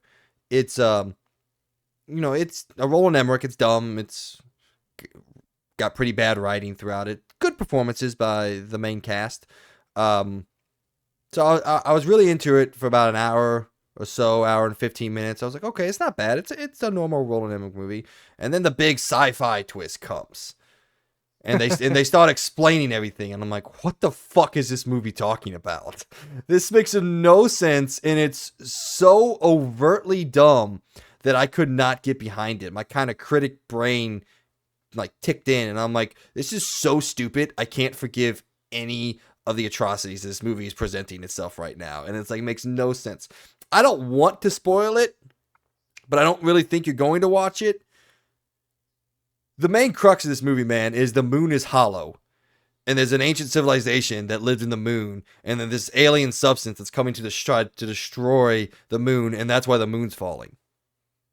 Huh. Like to Earth? Yeah, it's falling into Earth. Okay. It is so fucking baffling stupid. And the way the movie explains it is so confusing, and I was already turned off. And then it went another step and introduced this whole concept of like transverse like existence in its characters and it's like its brain stuff. Like I can't think of the word I'm explaining it really bad, but like it's essentially like you upload your consciousness of humanity and you get to do. Man, I didn't know what the fuck was happening. It was like, I came here to watch the world end, and I got some sort of fucking, like, speech on, like, transverse consciousness, and I was not ready for it, and the movie did not do a good job of doing it, and it was pretty bad. I'm gonna give Moonfall a D. I think it's a pretty bad movie, like a pretty terrible movie that makes no sense. For the first little bit of it, it was a solid C, and then it went straight into D, almost F territory. But F is a special thing that like the movie just isn't a movie. So, all right, obviously I watch Independence Day. I do that a lot. I love Independence Day. I think it's one of the best disaster flicks we've ever gotten, right up there with something like Twister. Like it is top tier echelon Roland Emmerich disaster. And that speech, man, I can listen to that speech every single day of my life and never be bored. That's an amazing speech. Crazy Rich Asians is a movie I very much enjoyed. I only saw it once, so I was just scrolling through the litany of streaming services that I have, and I was like, sure, let's watch this. Crazy Rich Asians is an awesome movie. Don't know if you've ever seen it, Logan, or not, but it's a really good movie. Solid B tier movie. Is it a love flick kind of movie? Yes. You're kind of yes. Okay, so yeah, I'm not gonna like it. Yeah, but it's good, man. It's got it's funny. It's entertaining. It's got good character work, good writing, and it's set in a really cool part of the world that we don't really get a lot of stuff from. So, the last new thing that I watched, and this is funny. The new season of Lincoln Lawyer came out on Netflix. I liked the first season. I like these kind of like courtroom cop shows. It's very much up my alley. I watch a lot of those. So it's funny. The Witcher has been out for almost 2 weeks now, and I saw The Lincoln Lawyer, and I'm like, yeah, I'm watching that instead. I need to watch The Witcher. I still need to watch it. I am just going to wait till part 2 comes out. Comes out at the end of this month. So it is a two-parter. Okay. No, okay. Is it still gonna have Henry Cavill in the second part? I'm just a little. Let me talk to you about the stupidness of what Netflix is doing, because they did it with The Lincoln Lawyer too. So it is a 2-part season, but it's the same length episode as season 1. Part 1 is 5 episodes. Part 2 is 3 episodes. So they just split the season and released it at different times. Yeah. I mean, they did it. The only air show I know they did it with, which made sense, was Stranger Things. But that's because Things was also stupid on how like long 2.5 hour episodes. I mean, literally the last episode was 2 hours. So yeah. Yeah, it's just a regular season that they just decided to release the second half later. Now I'm sure there's a good endpoint in episode 5. Again, I haven't watched The Witcher season 3. I do hear that it follows much more closely to the source material than season 2 did. As time set on, I've kind of not loved season 2 anywhere near as much as season 1, and it's really hard for me to get excited about The Witcher anymore, because I'm like, I just feel like Netflix is tanking it, man. I just feel like Netflix and some of the decisions they've made, it's just like, Why do I want to invest? It's kind of like the same thing I did with a show I watched recently that I can't remember. Oh, the Citadel. I didn't want to commit until I knew there was going to be more. You know, I didn't want to watch season 1 until I knew there was going to be a season 2 because I didn't want to get attached to anything like that and then never get anything else. And I really don't want to watch season 3 because I'm like, it's all going to change after this, and it's like, it's going to continue on, but it's not. You know, it's like this. That's where I'm not. Yeah. It's this weird place that I find myself in that, like, obviously I want to watch it. I love the world of The Witcher. I loved all the games. I loved the first season, second season now. I've read 1 book out of 5. I'm slowly, very, very slowly working my way through those. Probably never going to. I've read the comics for The Witcher. I love this world. In fact, I have the whole compendium back there on my bookshelf, The World of The Witcher, that gives all the details and everything. And I find myself be like, I don't really want to watch season 3. I'm going to, obviously, but I don't feel compelled. Obviously, I haven't watched it yet. So, but anyway, the Lincoln Lawyer Netflix did the same thing where the first part is 5 episodes, the second part is the other 5 episodes, and I'm like, why are you doing this? This makes no sense. Just release the season. I guess it's like their way to kind of counteract that whole like, oh, binge the entire season in 2 days and then your viewership's over. So they're trying to spike viewerships in a way. But it's really annoying because, like, I was watching season 2 last night of The Lincoln Lawyer, and it popped up on the screen, only 2 episodes left. I'm like, the fuck, I want to watch 3 episodes. I was like, what the hell are you talking about? And then I looked into it, and I was like, oh, the next episode doesn't come out till August 13th. And I'm like, well, this is very dumb.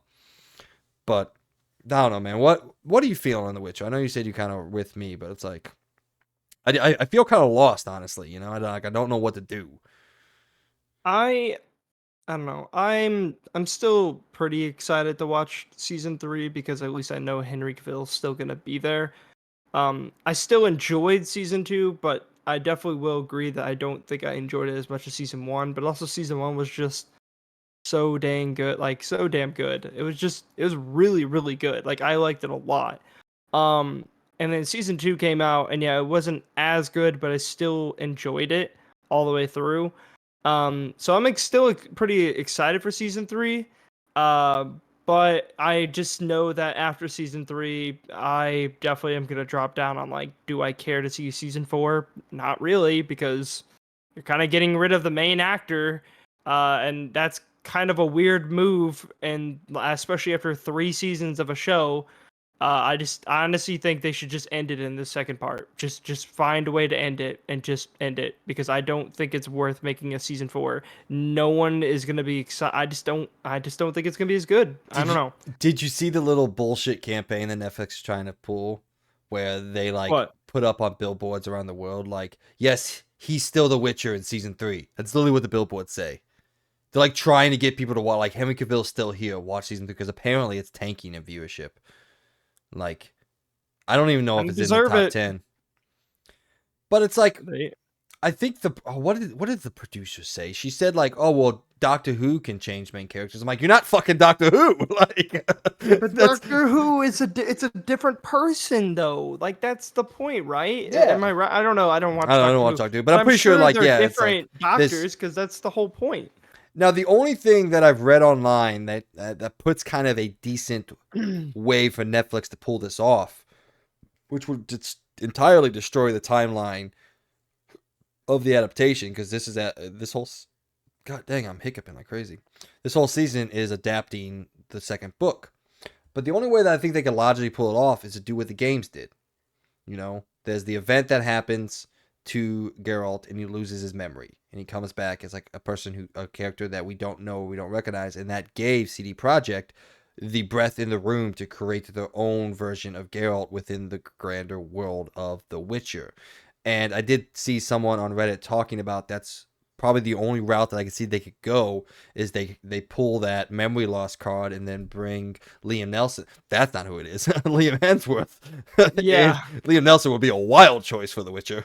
But they bring Liam Hemsworth as like that version of Geralt that doesn't remember himself. But again, that would be weird because everybody else remembers him and he looks completely different. So it's like, it's an unwinnable situation that, frankly, they put themselves in. Like, again, we don't know what happened behind the scenes. Maybe Henry Cavill quit. I don't think he would do that because he loves this. He was the main force behind getting the show up and going. So I don't really buy into the fact that he just decided to quit. Like, I don't know what went on. I want to know, but they put themselves in an unwinnable situation. So I don't feel sorry for them. Which, by the way, I don't think he would have just quit because I'm pretty sure it was done through contracts. And when you have a contract, they can't just be like, I'm done, goodbye. Yeah.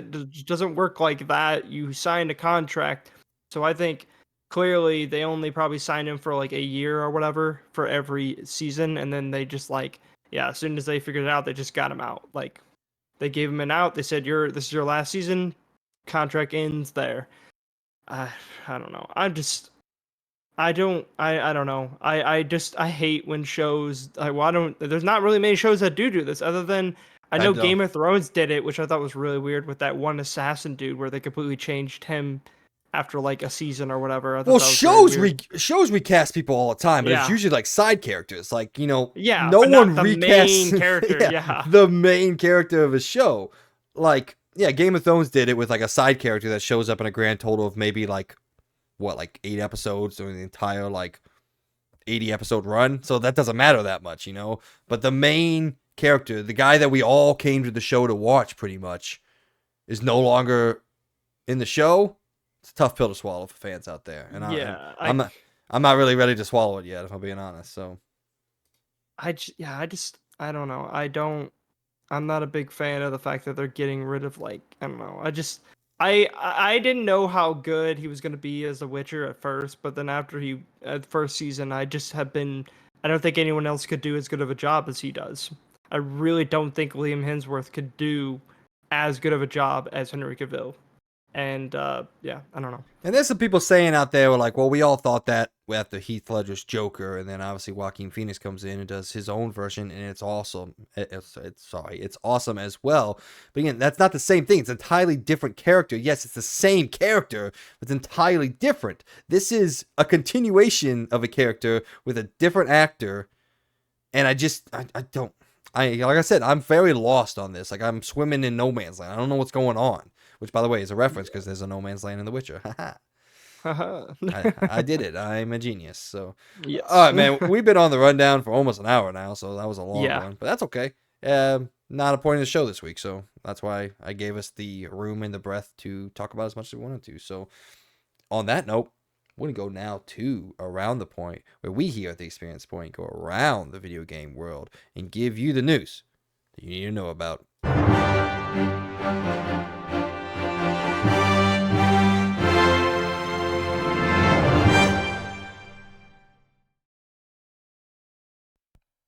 Sorry, it was a weird delay. My bad. Number one on Around the Point, like I guess we didn't really tease it. I pretty much came out and said it. Ubisoft has decided to instead make a good Assassin's Creed. They're just going to remake one of the best ones. So this comes from word of Kotaku. I don't know why I said Ku, but Kotaku. Ubisoft is reportedly developing a remake of 2013's Assassin's Creed 4 Black Flag. However, it's apparently in its very early stages and won't be complete for a few years. According to Kotaku, a team at Ubisoft Singapore is heavily involved in the remake's development. The Singapore studio is also helping out with evolving Assassin's Creed Ocean technology, and it is currently working on Skull and Bones. Well, that's good news. In an internal email viewed by Kotaku, the Singapore studio is reportedly forcing its developers to work on Skull and Bones in person at the office instead of remotely, while the studio is seemingly providing breakfast and dinner. It looks okay. This article went down the gutter. But yeah, so the team that brought you Skull and Bones is gonna remake Assassin's Creed 4 Black Flag, which we all said what Skull and Bones was. So I guess there's some uniform connection there, but I don't know. This one kind of hit me in the face with like how many remakes and remasters we're getting in the industry. And when I saw this come across my my feed, I was like, really? Like, you got 11 Assassin's Creed projects in the works, and one of them is just a remake of 4. Like, I don't know. I know you and I are kind of sitting somewhere different right now in the whole remake thing. I'm getting a little burnt out by it. So I know we're a little different, but I mean, this came out the same year as The Last of Us. Everyone talked a lot of shit on The Last of Us remake, which I guess this is still years away, so it'll be a little longer before we get it. So I guess maybe I'm being a little hypercritical there. Well, not hypercritical. What's the word? Your mic is muted. Hypocritical? Hypocritical, not hypercritical. There you Yeah. go. I'm being a little hypocritical there, but I don't know. This one was just like the one that kind of hit me in the face as I was like, do we need that? Do we need a remake of Assassin's Creed 4? I don't think so. It's not a need, but I don't think it's like, I don't know, I'm not really that upset by it being a thing. I think it's the same thing we went through back in like the 360 and PS3 days. It was like literally remaster, remaster, remaster, remaster. Same for Xbox One and PS4, remaster, remaster, remaster. It's never going to go away. It's easy money for the company. They get to re-release a game that's very popular and get sales from it without really having to do, in my opinion, a lot. Unless it's a full-blown remake, which some do that, like Resident Evil, where they put the work in. They do a lot of work with them. Or Dead Space. Sorry, didn't want to shout out that. That's also a fantastic remake. But I don't care. I mean, cool. If it comes out, that's sweet. It gets new people that haven't played it before to play it. It'll probably be, obviously, I don't know how deep they're going to go with this. Heck, I would even be fine if they just re-released it with a higher resolution and better frame rate, and I wouldn't really care. It's an that's easy a money for them. remaster, though. That's not a Yeah. remake. Like, So if they actually are going to go for a remake, I'm curious, are they going to use the same Valhalla engine, or like what are they using? I don't know if I can even trust them with the remaster at this point, because we have a certain thing called Prince of Persia that was supposed to get a remaster, and that was rough. different Also, studio. where's Splinter Cell remaster? What about that? Like, I don't know why they're announcing another remaster when they can't even finish the first two that they talked about. So Remake. I don't know. Sorry, remake. There's a difference between the two. That's fair. That's fair. Yeah. That's fair. Like, I don't know, yeah. man. I love the Assassin's Creed franchise. I really do. And I know we've argued endlessly about how Assassin's Creed 4 is not the favorite or is not the best. Logan thinks so. I do not.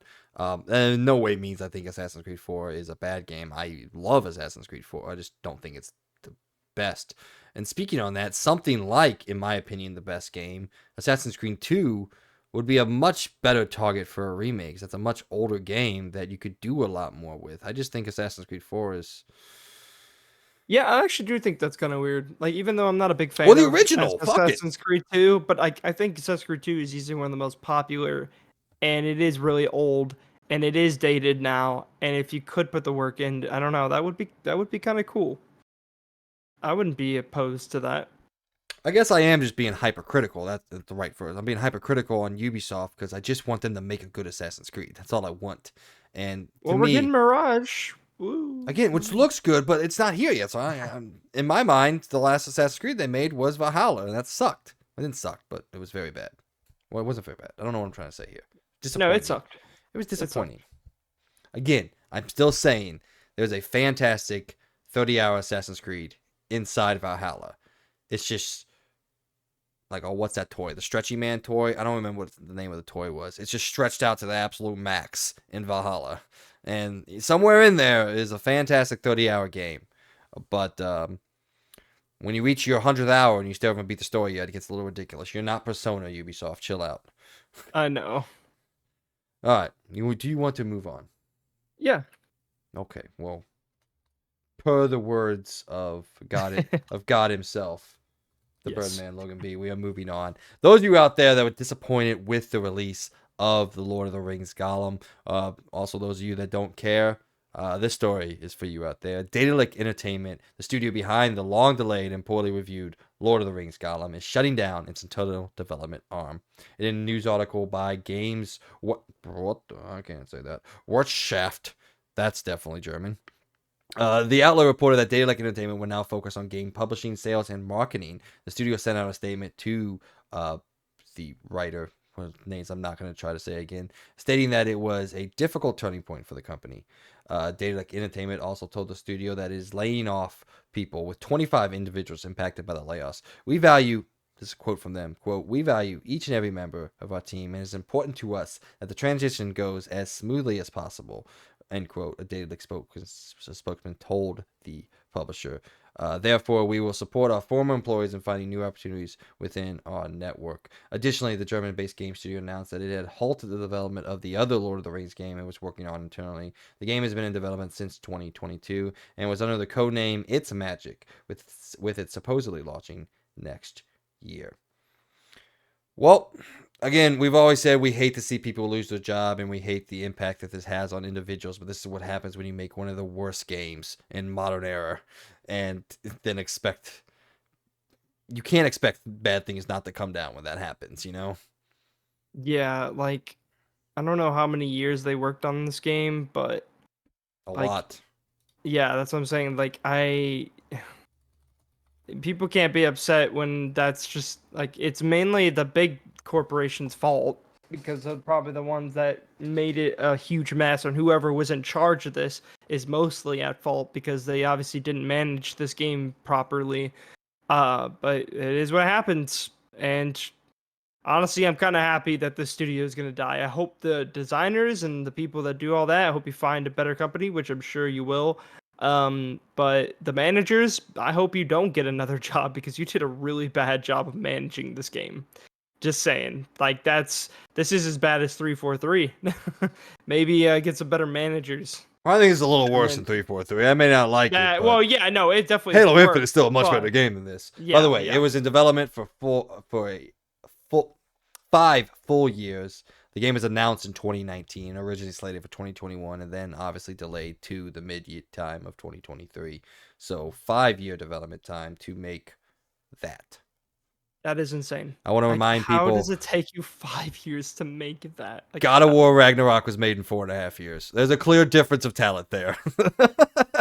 well, how long did it take him to make God of War 2018? Ragnarok's Uh, a little bit of a different situation. okay, so the original God of War 2018 was officially started development in 2013, so 5 years. Took him So there you 5. go. It took him 5 years to So there make you God go. of Yeah. War, and Yeah. it took him 5 years to make this game. Because that was brand freaking new. Everything was brand new with 2018. So like, yeah, that's still crazy. I mean, literally, what was it? Red Dead Redemption 2 took 5 years, didn't it? Or is that not the same studio that made GTA 5? Like, I know they're both Rockstar, but like, is that the same Rockstar Well, it's one studio? big team, so I'm sure they moved people around and all that. But yeah, the general consensus is it took them about 5 years to put together Red Dead Redemption 2. So So it took them. yeah, the general consensus is took 5 years. yeah. How? The general consensus is it was in pre-production phase while they were rolling out GTA 5, and probably about a year or so afterward, and then everybody fully switched over to Red Dead 2. So about 4 to 5 years to make the game. But yeah, Pete, that's why again, I don't blame the designers. I don't blame any of them. I blame management. Clearly, they are at fault. Also, probably the higher ups at that company. Just insanely bad management. That's what happens. This is what happens when you have absolute dog shit management. This is the stuff you get. And soon enough, Ubisoft's going to be releasing their pile of poop called Skull and Bones that we're going to be seeing. So that's going to be another management problem thing. So Ubisoft isn't going to close down though because they got infinite money, so they're fine. You don't have to worry about well, I don't them. know if they say infinite money, but Okay, yeah, that's fair. But I mean, they do have like 100 and something people working on Assassin's Creed, which is just insane. I'm gonna be Yeah, we honest. can't get a good Assassin's Creed. I don't know why people thought this game was gonna be good. Because if you go through the list of the games that Daedalic has made, I know almost none of them. 2018, they published State of Mind. 2017, The Long Journey Home. 2016, Silence, which is the only game I actually know from that. That weird, like, game where you play as a death guy. And I think that was it, right? Nope, just kidding. Never mind. This game's very different. It's a point-and-click adventure. So, then this game called On's Quest in 2015. 2014, Blackguards. I know none of these. Like, I have no clue. So again, it's one of those things that you're talking about with leadership, and you have to put the right game in the right people's hands. And putting the Lord of the Rings, one of the most popular franchises on the face of the planet, in a studio's hands that's just not equipped to deal with it. It's very similar to like what Sony and oh that Eve thing. I can't think of it. They made some good games actually on here that I could think of. Technically, they have made what was it? Where was it just at? I was looking at it. I know I've heard good things about. I think Barrow Trauma. I've seen people play and actually say it's good. Then there was what was it one I was just looking at? I know Shadow Tactics. I've heard good things about. And then Felix the Reaper, I've heard a lot of good things about too. So they have made some. Now that's only like 3. Oh, you're looking at the right thing. It's Daedalic Entertainment. It's not. Yeah, Daedalic Entertainment. Yeah, look on Steam. They literally have all their games on here. Yeah, I'm pretty sure it's the same people. That's what it has on Steam. Are you sure they're not the publisher of those games? Because they have published quite a few games too. I'm talking about the games they actually developed. That's a good question. Yeah, because I'm looking at the games they developed and the games that they've published, and those are 2 different lists. Yeah, Felix the Reaper. You're right. Yeah, you're right. Published. Yeah. Fake Fish made that. Okay. Yep. You're right. Okay. Yeah. Never mind. They don't really have any good ones, do they? Wait, let me see. Shadow Tactics. But again, like I was saying, it's very similar to like what happened with Sony, and I can't think of the publisher's name, but they put the Star Wars Knights of the Old Republic remake in the hands of Aspire, who clearly was not equipped to make that game. Like, you have to put the right game in the right people's hands to make it work. You can't just throw somebody a game and say, here, make it. That almost never works. Like, there's so many instances of a talented studio being told to make the wrong game, and they make it badly, because that's not the game that they make. Again, Redfall should not have been made by that studio. Should not have been made by Arcane Austin. You put the wrong game in the wrong people's hands, and they made a bad game. That's what happens. Like, you know, I wouldn't put, I don't know, I wouldn't give Naughty Dog and say, hey, go make a first-person shooter, even though they probably would do very good with that. But I'm saying, like, so it's a bad example. But, like, I would never tell them to go make a first-person shooter, you know? Well, no, a better example. I would never tell them to go make a turn-based strategy RPG. I'm not going to tell Naughty Dog to go make the Fire Emblem competitor. Like, then that may not work out very well for you, Sony, so don't do that. Soon we're going to be also having Suicide Squad, which clearly that studio has never made a game like that. Crystal Dynamics. I'm sure it's going to be Crystal Dynamics making Avengers. Yeah, it's like whether, you know, some people may enjoy it, such as Mike. I enjoyed it, but it's not a good game. That's fine. Hey, we can. Yeah, it's fine. Like, I enjoy some bad games too, so it's fine. But it's just not hard. You just look at the people, look at the games they make, and, you know, don't tell them to keep making the same game, obviously, but, you know, tell them to flex their muscles within reason. I think one of the best examples we have of a studio completely stepping out of bounds and making something spectacular that no one saw coming is probably something like, I can't remember names of studios and stuff like that. Guerrilla going from Killzone to Horizon. Yeah. That's a good example of it working, you know, but I guess or even like Hogwarts Legacy. I know that's not a completely different, but they've never made like an RPG or a huge open world or any of that stuff. Like, they literally made freaking Cars 3 and Disney Infinity. That's quite a difference than Hogwarts Legacy. And again, sometimes, some people can pull it off, but multiplayer is also extremely hard to pull off.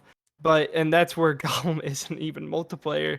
It's just a single player game where they literally had the easiest freaking thing to they had literally all the lore of Lord of the Rings, and yet they didn't use any of it. So it's I think Gollum is a perfect example of the concept of the game sounded bad. Like, how do you pull off a bad concept, you know? Like, it just doesn't sound like a fun game. You play as Gollum. What are you going to do? So why did they pick Gollum? Like, no one, I don't think I know a single human being in this world that says, man, my favorite character in Lord of the Rings was Gollum. for sure. And He's my favorite. I want to play a 15-hour video game with him. Yeah, where you role play as a slave or a prisoner, and you have to birth birds. Oh, sorry guys, I spoiled the game for you. Oh God, I'm so sorry, guys. I'm so sorry. Yeah, but let's redact that, skip that part, please. You don't want to get the amazing gameplay of Gollum ruined for you. The story of Gollum. The story, the lore, all the lore you're gonna get from that. Oh. Again, Where the ending of the game is about you either choosing to kill the bird or not. Wow, just beautiful. Again, you told the wrong people to make the wrong game, and they made that game badly. It happens. So, but yeah, I do feel sorry for the 25 people being laid off. That sucks. I guess to put some good spin on this story, good for Daedalic. They at least say they're gonna help them find new jobs. So if that is true, good on them. That's awesome. It seems like they're good people. They just didn't make a good game. Like, those things can be synonymous, with each other. Just because you're a good person doesn't mean you're talented at something, and just because you're a bad person doesn't mean you're not good at something. I'm pretty sure Quentin Tarantino's kind of a dick, but he's really good at making movies, so. Yeah. All right. The next story. We talked about that for way longer than I anticipated, but that's okay. If you have been waiting with bated breath to play Red Dead Redemption, the original, on your new shiny Xbox Series X or PS5, now's your chance. You finally or get PC. Or PC. Because it's never been on PC. So, this is a updated story multiple times. We first had rumors and rumblings of this happening out there, and then a podcast that I listened to over on the Sacred Symbols PlayStation podcast, ran by Colin Moriarty of IGN and Kind of Funny fame, revealed on the episode that I listened to, and I guess a lot of people listen to, that he has seen proof that this does in fact exist. It was rated in South Korea, which, if you know anything how ratings happen, they don't just randomly rate stuff. They rate things that are sent to them. So it says here, Colin Moriarty of the Sacred Symbols PlayStation podcast has revealed that he's seen proof that the Red Dead Redemption remaster is real and could be revealed around August. In the podcast, Moriarty said, quote, "I have seen confirmation this is real. I had someone reach out to me behind the scenes that showed me something that definitely shows this game is coming. Maybe even imminently, with an announcement sometime around August," end quote. It's worth noting that that Moriarty only sources one person, and it's unclear what evidence was provided to suggest the remaster is real. Rumors of a Red Dead Redemption remaster began to swirl last week following a new rating for the game in South Korea. The new rating on the Korean rating board suggests that the rating was for a console game, but nothing else suggests that the game would be a remaster or a remake. So far, though, the South Korea rating and Moriarty's comments do suggest that the remaster is real, but we'll have to wait and see if it gets announced. Guys, this is real. Again, rating boards just don't randomly do things. They rate things that are sent to them. So, Rockstar sent this game to South Korea rating boards, and they rated it. So it's not fake. It's a real thing, Now, sometimes they do rate things that don't end up coming out, but this is not one of them instances. And we knew that Rockstar wanted to remake and remaster a lot of their old games. It was just kind of put on the back burner with the fucking shit stain that was GTA a little bit. You're muted again, Logan. I know. But yeah, the trilogy kind of put a bad taste in everyone's mouth. And by the way, it's still not fixed, but it's just under the rug. Under the rug. Hey, sometimes... Not in our hands. It's like in football. Sometimes, man, you make a bad play, you just got to move on. You just got to forget about it. That didn't happen. We'll go on to the next thing, But yeah, obviously I want them to fix their game, but I guess if they don't feel like it, F it. They mostly fixed it. They added fog. Did they fix the rain? Yes. That's good. Mostly, yeah. Because that rain was the ugliest rain I've ever seen. It was awful. That was the worst rain I've ever seen in my life. True. I still remember when you compared Resident Evil's rain. I was like, not even fucking close, dude. In the trailer, it was pretty close. Not as bad, but close. But not anymore. I think the rain was bad in that trailer, but it wasn't close to. I remember when I first saw that, I was like, oh. Yeah, it's shit, rough. that's rough. And everyone could see that it was rough, so I don't know what they thought. Yeah. I don't know what the trailer gave some positive and negative vibes. Like, some of it was like, it actually looked good. Like, I was actually impressed with the trailer. I thought it looked good. Yeah, it gave a different like kind of tone to some of the games, but I thought it looked good. But yeah, after it actually came out, oof, that was rough, and it makes me sad because I love those 3 games, and I think it would have been really cool if we actually got a good remaster, especially San Andreas. San Andreas is like one of my favorite GTAs of all time. I played the crap out of that game when I was a kid. So kind of sucks that now we just have these shitty ass ports that aren't good, in my opinion. But Yeah, I it is never what it thought it is. looked good. I think they kind of destroyed the vibe of it a little bit, and they made it very cartoonish instead of like gritty in its visual representation and stylings. And I never thought, did you get them? By the way, the guys, No, dude, this son of a bitch fly, man. I swear. Logan's been at war with the God. fly for like a week now, so I guess it's It's the only been a same. couple days. Yeah, Get him, he's get him. he's running away, man. No. He's good. He's got out of here. God, dude, this stupid fly. Get out of here. Just put something Jeez, on. okay. Just put something on your window. Just put a little sticky thing on your window. He'll get stuck there. Those things work magic, man. True. Yeah.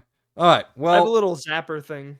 let's hope Red Dead Redemption Remaster wasn't made by an AI and actual people because it didn't work very well last time. So let's wrap it back around here. I do think if this is, I want to throw in some real quick.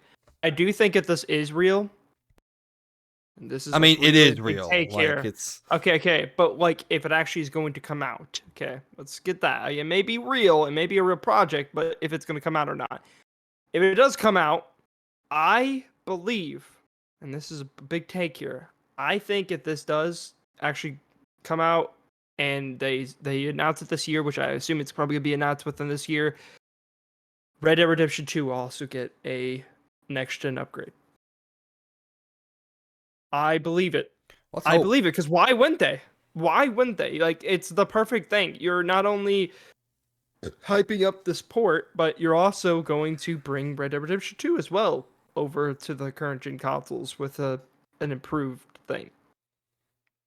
Let's Think hope. it, I that gives me a little bit more hope for the fact that there might be. I mean, I don't care anymore. I have a PC, I can play it, but I still want it to come to console with a better port. I think that Red Dead Redemption 2 deserves it, in my opinion. But who knows? If I'm still fucking excited for this. Red Dead Redemption is like one of my favorite games of all time, so I'm very excited. I can't wait. I love the first game so much, dude. That was actually one of the games I kind of mainlined that one. I think I beat it in like 24 hours. Yeah, dude, I've done it a couple times. Yeah, I beat Red Dead Redemption 1 like 4 times. Yeah, I love it. It's good. great. It is, in fact, a pretty solid video game. I say easily B tier. Whoa, calm down now. All right, our next story, we're going to wrap it back around to Final Fantasy 16, which Square Enix has announced that in its first week, they were delighted that they have shipped and digitally sold 3 million copies of Final Fantasy 16 on PlayStation 5. And of course, this article has to throw in some negative stuff because for some reason this game is getting all sorts of online hate. I really don't know why, but it's the modern world. I guess we got to deal with it. So it says Final Fantasy 16 sold over 3 million copies during its first week on sale, Square Enix has announced. Square Enix said the milestone includes both physical and digital sales on PS5. Physical sales of the game, however, in the UK were reportedly down 74% lower than its predecessor. I just saw the fly go by the camera, by the way. Still, yeah, Final Fantasy 16 was the top overall seller during its launch week. The solid sales should be considered with a caveat, though. Final Fantasy 16 is only available on PS5, while Final Fantasy VII Remake shifted 3.5 million copies in the first 3 days. It launched on the PlayStation 4 to a much larger install base, and Final Fantasy 15 remains the best-selling game of the franchise as it sold 5 million units on its first day when it launched in 2016 on PS4 and Xbox One, and remains the fastest-selling game in the history of the series. And people are really shitting on Final Fantasy 16, saying, "Oh, look, it's not successful. It doesn't sell that much." I want to remind people that, you distracted me with your swatting. What was I going to say? The Resident Evil 6 is still the best-selling game in the Resident Evil series, and you're going to tell me that Resident Evil 6 is better than anything that they've come out afterwards? Sales always aren't indicative of the quality of a game, but 3 million copies in a week is still nothing to slouch at. I mean, you're approaching God of War territory. They sold 5 million in its first week, so I mean, I'm still happy for them. I'm glad. It's probably a little lower than they want because, like we talk about all the time, Square Enix It's has Square Enix. lofty expectations for the This is games. probably a super failure for them because It has to be insanely high, or it's not good for them. I don't know. I think that's so dumb, but whatever. Do you have anything on this? No, not really. Cool though. That's great. I hope maybe what am I saying? Square Enix isn't gonna learn from this. I want to say Square Enix will maybe learn that this is maybe they should be like EA and learn that single player games are great. But dude, this bug, I swear to God. Wait, okay. First I'm of gonna all, fucking kill this bug. I'm gonna ask you to stand down. Square Enix has never stopped making single player games. Yeah, but they mainly are trying to focus on. I also don't agree with some of their NFT bullshit that they're pulling off. But I also just don't. I don't know. Like what they did with Crystal Dynamics with the Avengers game. I don't think Crystal Dynamics wanted to make that game, and so that's where I think Square Enix is very. It's I don't know. They're just doing Maybe. dumb stuff. I They're mean, trying to make easy money, and I don't like that. And I hope again. This is why I love when single player games come out and they actually do end up doing very well because then they're like, oh shit, they actually do sell. It doesn't have to be a multiplayer game with microtransactions. So please, companies, I mean, keep that we have. I mean, how many times do we have to show you? Like it's that joke with SpongeBob. How many times we gotta teach you this, old man? Like literally, this is it. Like how many times do we have to see a single player game come out? It actually does very well. Maybe just keep doing that. But I don't know. This might be a failure for Square Enix. So who knows? that's probably less of a failure and more of a slight disappointment. They were probably hoping to sell as much as 15, but again, I don't know why 15 sold so well. I really don't. There was, I mean, it was a lot of hype and it was a long time coming to it. So, but there was also a lot of hype for this game. When did Final Fantasy 13 come out? Right. 13 when came did that out come out? 2010, 2009, Yeah. 2009, 2010, somewhere around there. Yeah. Dang. That's a long time. Because I mean, 14 is obviously an MMO, right? Yeah. Well, you got to think. In between Final Fantasy 13 was Final Fantasy 13 2, Final Fantasy 13 3. So there were multiple Oh. games in between them. So, which none of That's those the one games with are the good. By pink the hair girl, right? Lightning, yes. Well, Yeah. technically her sister has pink hair too, Sarah, but she was the main Oh. character of Final Fantasy 2, Final Fantasy 13 2, and then Lightning came back for Final Fantasy 13 3. I don't know. That whole era of Square Enix Final Fantasy game, that's a weird ass era that I choose to ignore as a fan. But they were doing some off the wall, not good stuff back then. But again, very similar to what we saw with Resident Evil. You know, there's some weird stuff happening, and then eventually they righted the ship. So hopefully Final Fantasy 16 is the shipwriter. And to be fair to Square Enix, they've always made great games. Octopath Traveler 2, Final Fantasy 16. Apparently Foam Stars is good. Who the fuck saw that coming? I have no clue. And they did make, I don't want you to forget, they made Guardians. Yeah, I know, and it was so good. Yes. That game deserves. I really hope. I know it's not by Square anymore, but I hope they get to make another one wherever Embracer. they end up. I know Embracer has it. No, I I'm know. saying I couldn't remember Embracer like 30 minutes ago. I couldn't come up with a freaking Oh name. yeah. I'm gonna need you to stop Please. going to war with this fly, man. All right, he's just winning. All right, you're embarrassing Oh, yourself. I wasn't. I was just moving my. Oh, it looked like you were hunting. It looked like you were a lioness cub just squatting Kind of in still wait. looking for it. Yeah, if I know. If he lands on my mic again, I'm gonna smush him. I saw him fly by the camera when I was reading the story. So yeah, if you guys stop the frame just right, you'll see the fly. the freaking Zoom infamous enhance. Yeah. the infamous XP fly. He's gonna be a character in the game now. All right, one more quick note about sales. Actually, we had two more quick notes, but one minor one. Street Fighter 6 has moved over 2 million copies. Capcom has announced. Street Fighter 6 continues to see success just over a month after the game's launch. According to the latest press release from Capcom, Street Fighter 6 has surpassed 2 million copies sold. Quote, even today, more than 35 years since Street Fighter first debuted, the series still enjoys immense popularity across the globe, with cumulative sales for the series totaling over 50 million units worldwide, end quote. Capcom said in a release. Further, in recent years, the series has increased its presence as a driving force in the fighting genre of esports. Yada, yada, yada. I'm going to point out some hypercritical bullshit here. Everyone's talking about how much success Street Fighter 6 has with 2 million, but Final Fantasy is a failure at 3 million. All right, cool, whatever. I guess I have no clue. I don't know what's happening in this industry anymore, man. It's so weird.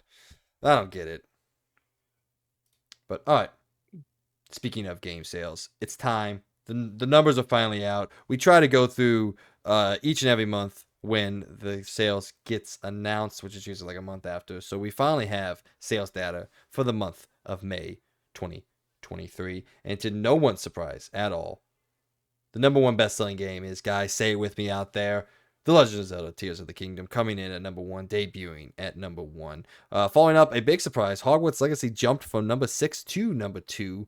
I don't know why, but okay, cool. Number 3 is Star Wars Jedi Survivor. 4, Dead Island 2, as that fell from number 2. 5, holding strong at Call of Duty. That's awesome. Yeah, Call of Duty Modern Warfare Yeah. 2.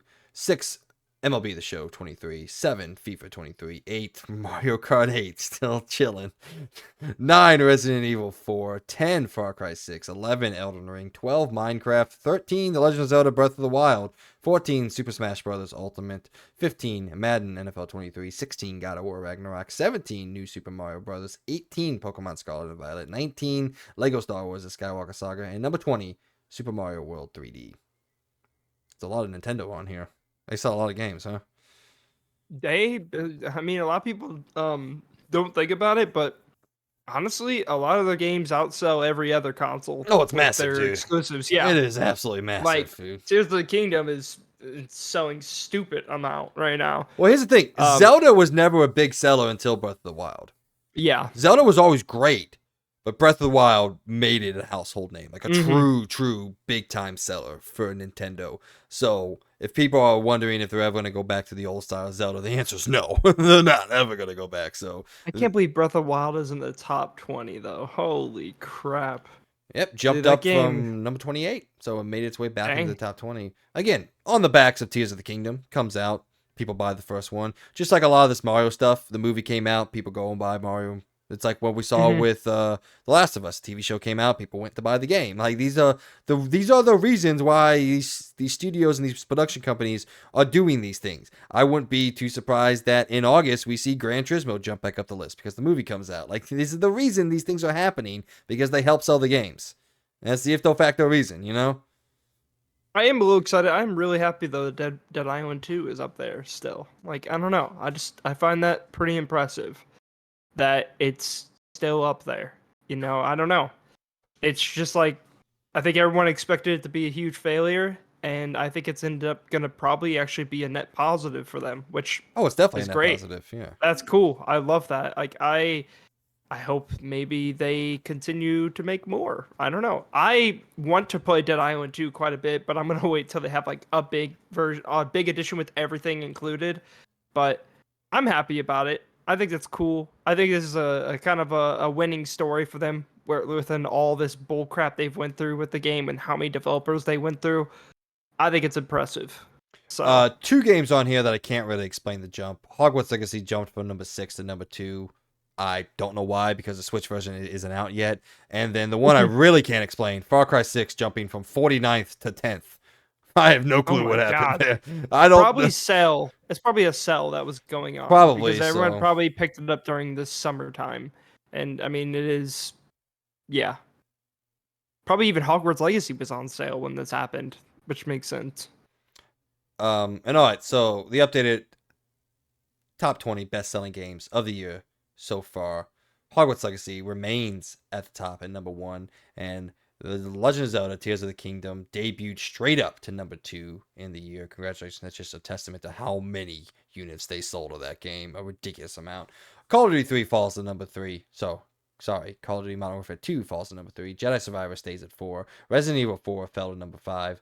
MLB The Show 23 at number 6. Dead Island 2 holding strong at number 7. FIFA 23 at 8. Dead Space Remake at 9. Madden 23 at 10. Elden Ring holding at number 11. The Last of Us Part 1 holding at 2. Mario Kart 8. 13 years after the game came out. Number 13. Hey, look, and it's 13. Perfect. God of War Ragnarok at 14. Minecraft at 15. Pokemon at 16. Fire Emblem Engage at 17. Sonic Frontiers at 18. Forspoken of all games at 19. And NBA 2K23 at 20. Forspoken's in the top 20 best-selling games of the year. That's wild. Fucking wild. How? That hurts my soul. Like, how does I even make it in the top 20? Wait, Okay, wait. Okay, I just want to make sure. Okay, I thought it was missing some really big ones this year for a second there. I was about to be real put out. But yeah, I don't get how Forspoken's in there.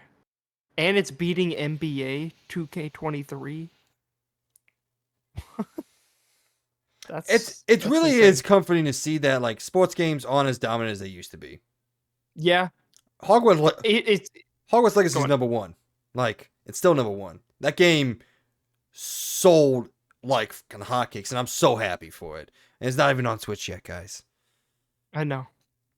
When it does come to Switch, whew, yeah. Oh, duh, that's the reason it jumped up. It came out on PS4 in them. Oh yeah. There, Yep, that's the yep. reason. I forgot that happened in May. One thing I wanted to add in here. This is cool. I've always wanted to add this in, but every month, PlayStation over on the blog, they publish the top downloads on their systems each and every month. I'm waiting for the June numbers to come out. They're not out yet. But in this month of May that we're talking about on PS5, the number one most downloaded game was Star Wars Jedi Survivor, followed up by Gran Turismo. That's wrong. Grand Theft Auto 5. Dead Island 2 at number 3. NBA 2K23. MLB The Show 23. Mortal Kombat 11. Hogwarts Legacy. FIFA 23. Call of Duty Modern Warfare 2. Need for Speed Unbound somehow. Madden NFL 23. WWE 2K23. NHL 23. Resident Evil 3, Marvel Spider-Man Remastered. I think the world just ended. There was this massive Yeah. thunder out there. Did you hear that come through? Damn. All I heard was pop. Yeah. That's all I heard. So Followed up by Far Cry 6, Gotham Knights, Resident Evil 4, Alan Wake Remastered, and Space Engineers. One thing I wanted to point this out, Resident Evil 3 was downloaded more time than Resident Evil 4. that hurts. Again. Well, it's probably because pain. they downloaded Resident Evil 3 because of Resident Evil 4. That's fair. And the number Oh, one yeah. most downloaded game on PS4 was Hogwarts Legacy, so that is the reason why I totally forgot that game came out. So, all right, a couple more things to go through over here. Anapurna Interactive had a showcase. We did not make a big. That's a firework, not thunder. Okay, I'm about to say that sounded like a firework. Okay. Sorry, I just heard a boom in my. I'm listening to Logan. I'm talking, and I heard a boom. Like I didn't know what it was, but yeah, no, it's definitely a firework going off. Or it could be another shooting. Who the hell knows? I do live in Memphis. True. Yeah, who the heck knows? But all right, Anapurna Interactive Showcase 2023 came through. Logan, I'm not gonna go in depth about everything in here, but was there anything that jumped out the page to you? I guess I'll run through all of them. You can stop me if anything's interesting. Blade Runner 23. One. Sorry, go ahead. I was gonna say Blade Runner. So actually perfect. Okay. You already said Blade, so. Blade Runner 23. That looks interesting. I didn't get to look more into. I literally all I've seen is just pictures. So I don't know what type of game this is. I don't know anything about it. I don't think they even say what it is. So I have a feeling it's like a Telltale like game. I think. Or maybe not. I don't know what that's supposed to be. It looks cool. Yeah. All we know I is don't know that much about the project was supposedly have a strong focus on narrative, which is all I need to know. Because I don't love, but I really enjoy the Blade Runner universe. I think it's super cool. I know you didn't love the first movie, but you were wrong. So Yeah. Cocoon You're also wrong, yeah. got a new gameplay trailer. This game is very anticipated. I don't know if you remember, this was originally shown off at an Xbox showcase quite a few years ago. I think in 2020 maybe? It was a while ago that they showed this game off. But this is an exciting game. Stray coming to Xbox in August 2023. Are you ever going to play Stray? I don't know. It's so good. If it comes to Game Pass, I'll play it. It's like 4 hours, dude, man. Just play it. It's so good. Yeah.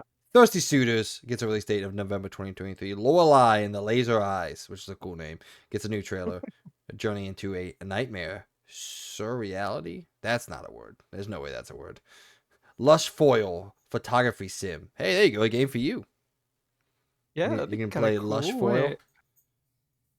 What is it? So you just take pictures of the world. Okay.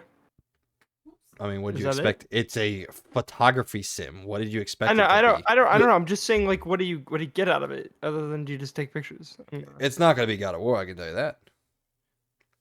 What? I could have sworn it was gonna be God of War. What do you mean?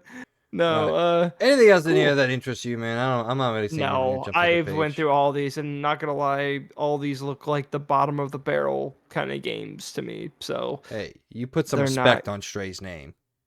Sorry, The best, Stray that came out last the year. best indie that came out last year. There is one game that looks semi-interesting here, and that's Bounty Star. It's another farm game, but it's with mechs.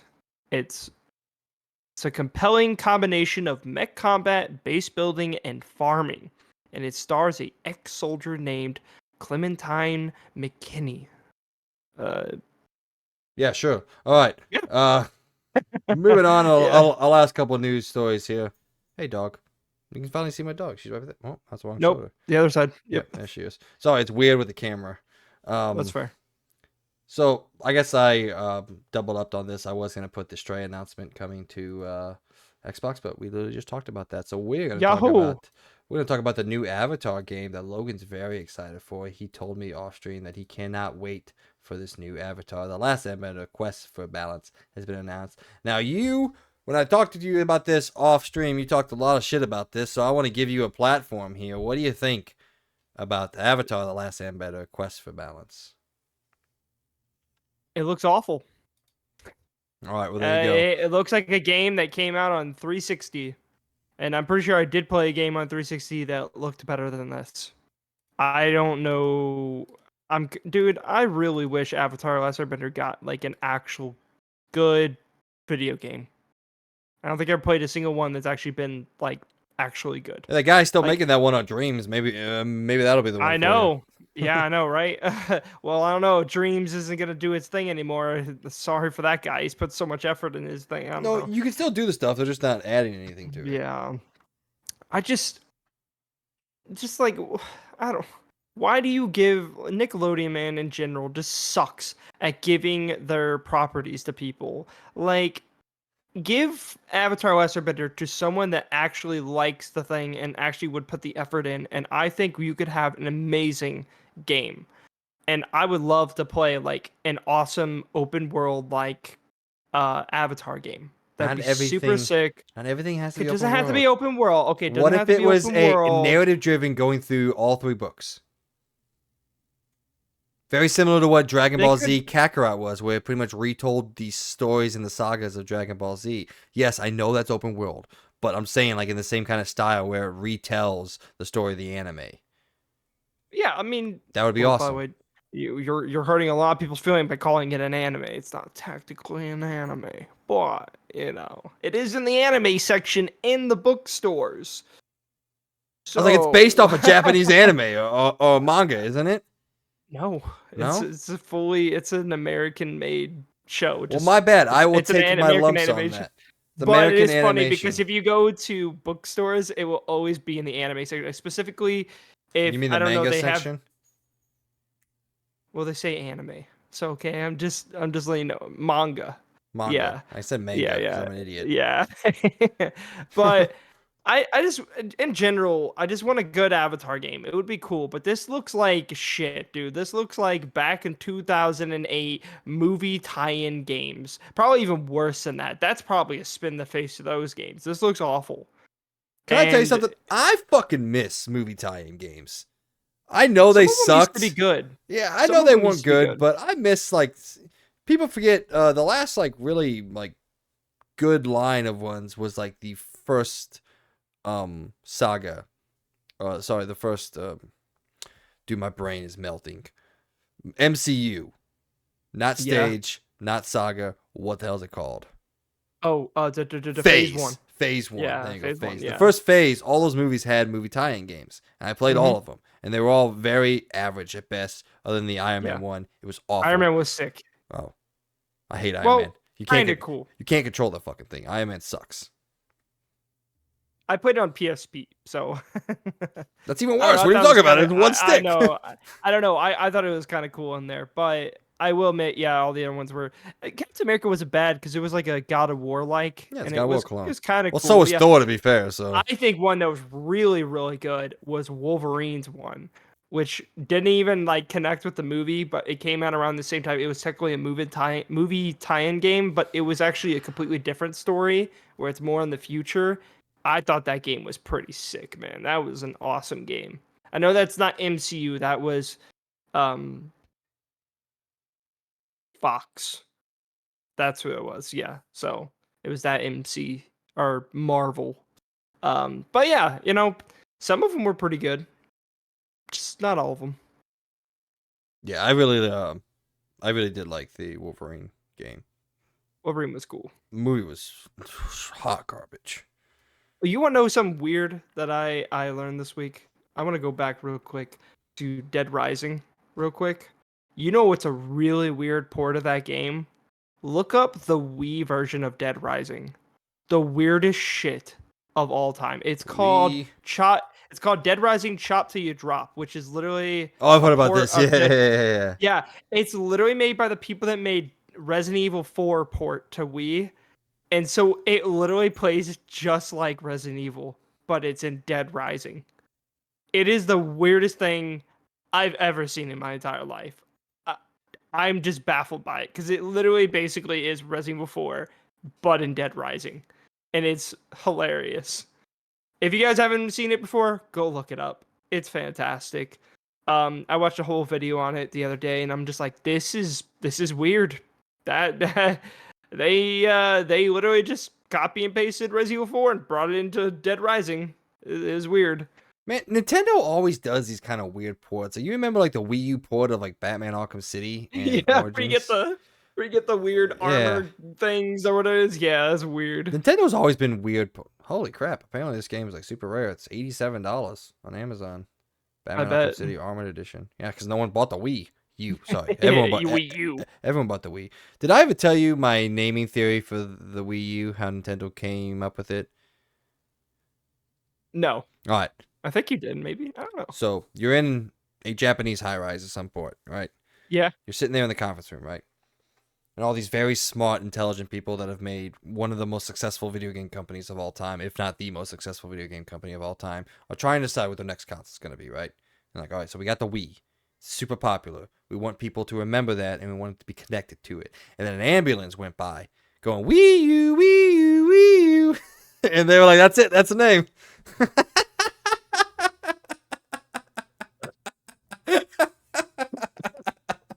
Oh, that's my theory on how they came up with the Wii U name, because it makes no other sense why it's called the Wii U.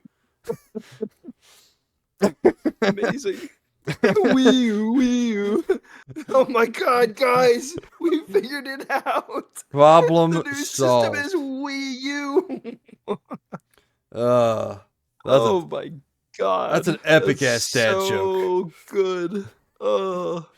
That's an epic Jeez. ass dad joke. I love Yeah, that. I like that. All right, our last news story, guys, before we get out of here. Like we always do, we announced the PlayStation Plus and Xbox Game Pass PC Pass games for you. The PlayStation Plus Essential games. If you don't know, Essential is the initial level of PlayStation Plus. The extra and premium tiers will be announced later on, but this month, pretty darn good month, if I do say so myself. So for those of you subscribed to the Essentials tier, you can already download Call of Duty, Black Ops Cold War, Alan Wake Remastered, and Endling Extinction is Forever. You can play those games right now and download them onto your console if you want. Pretty darn good month. The Xbox Game Pass, PC Pass games coming to you for the month of July. Hey, you started it. I'm just continuing it on. It's PC, Xbox Game Pass. Okay, my bad. Yeah, those games coming to you this month. You can already play Sword and Fairy Together Forever, Grand Theft Auto 5. On July 6th, which I realize now is past time, you can play Mick Pixel 3. On July 11th, Common Hood and Insurgency Sandstorm. That's a good one, actually. On July 14th, obviously, you can play Exoprimal coming day one. Tectonica. On July 18th, The Cave. And that's all we got for you so far. The Cave. The Cave's a good game. Well, it looks like Search the Sandstorm's only on PC, which, again, a very weird move because it's literally on Xbox Series X and S. So, why?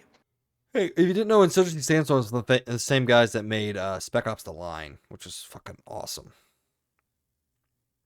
Wait, have you never played Spec Ops: The Line? No, that's not the same people. I'm pretty sure it is. You're lying. That is not, because that's a different studio. Insurgency made Insurgency. They made Insurgency, and then they had Insurgency Sandstorm. It's an indie studio.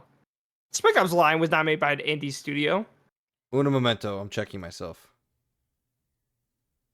I did play Spec Ops The Line, by the way. I actually really liked that game. I thought it was really cool. You're totally right. I have no clue what I'm talking about. Yeah, but say that's 2K. It isn't even the same people. Because Insurgency is a more indie-based studio. It has the same look, though. You're right. I will admit the cover is very reminiscent of Spec Ops: The Line. I will give you that. Okay, maybe that's why I could have sworn. Oh, Jaeger. What the fuck's Jaeger? Well, I know what Jaeger is, but like the studio Jaeger. Well, I just don't get why it's only PC. It makes no sense. Like, yeah, hey guys, get Xbox Game Pass, but only PC Xbox Game Pass gets Insurgency Sandstorm. Just make it both. Like, what deal did you crack? Like, oh, we don't want to pay the full price. Just PC. PC, Xbox, Game Pass. You want to talk about a one-hit wonder for a studio. So Jaeger made a game called Jaeger in 2003. In 2012, they made Spec Ops: The Line. And in 2017, they made Dreadnought. And in 2020, they made The Cycle Frontier. Well, there's clearly a high caliber bar out of those 4 games. Yeah.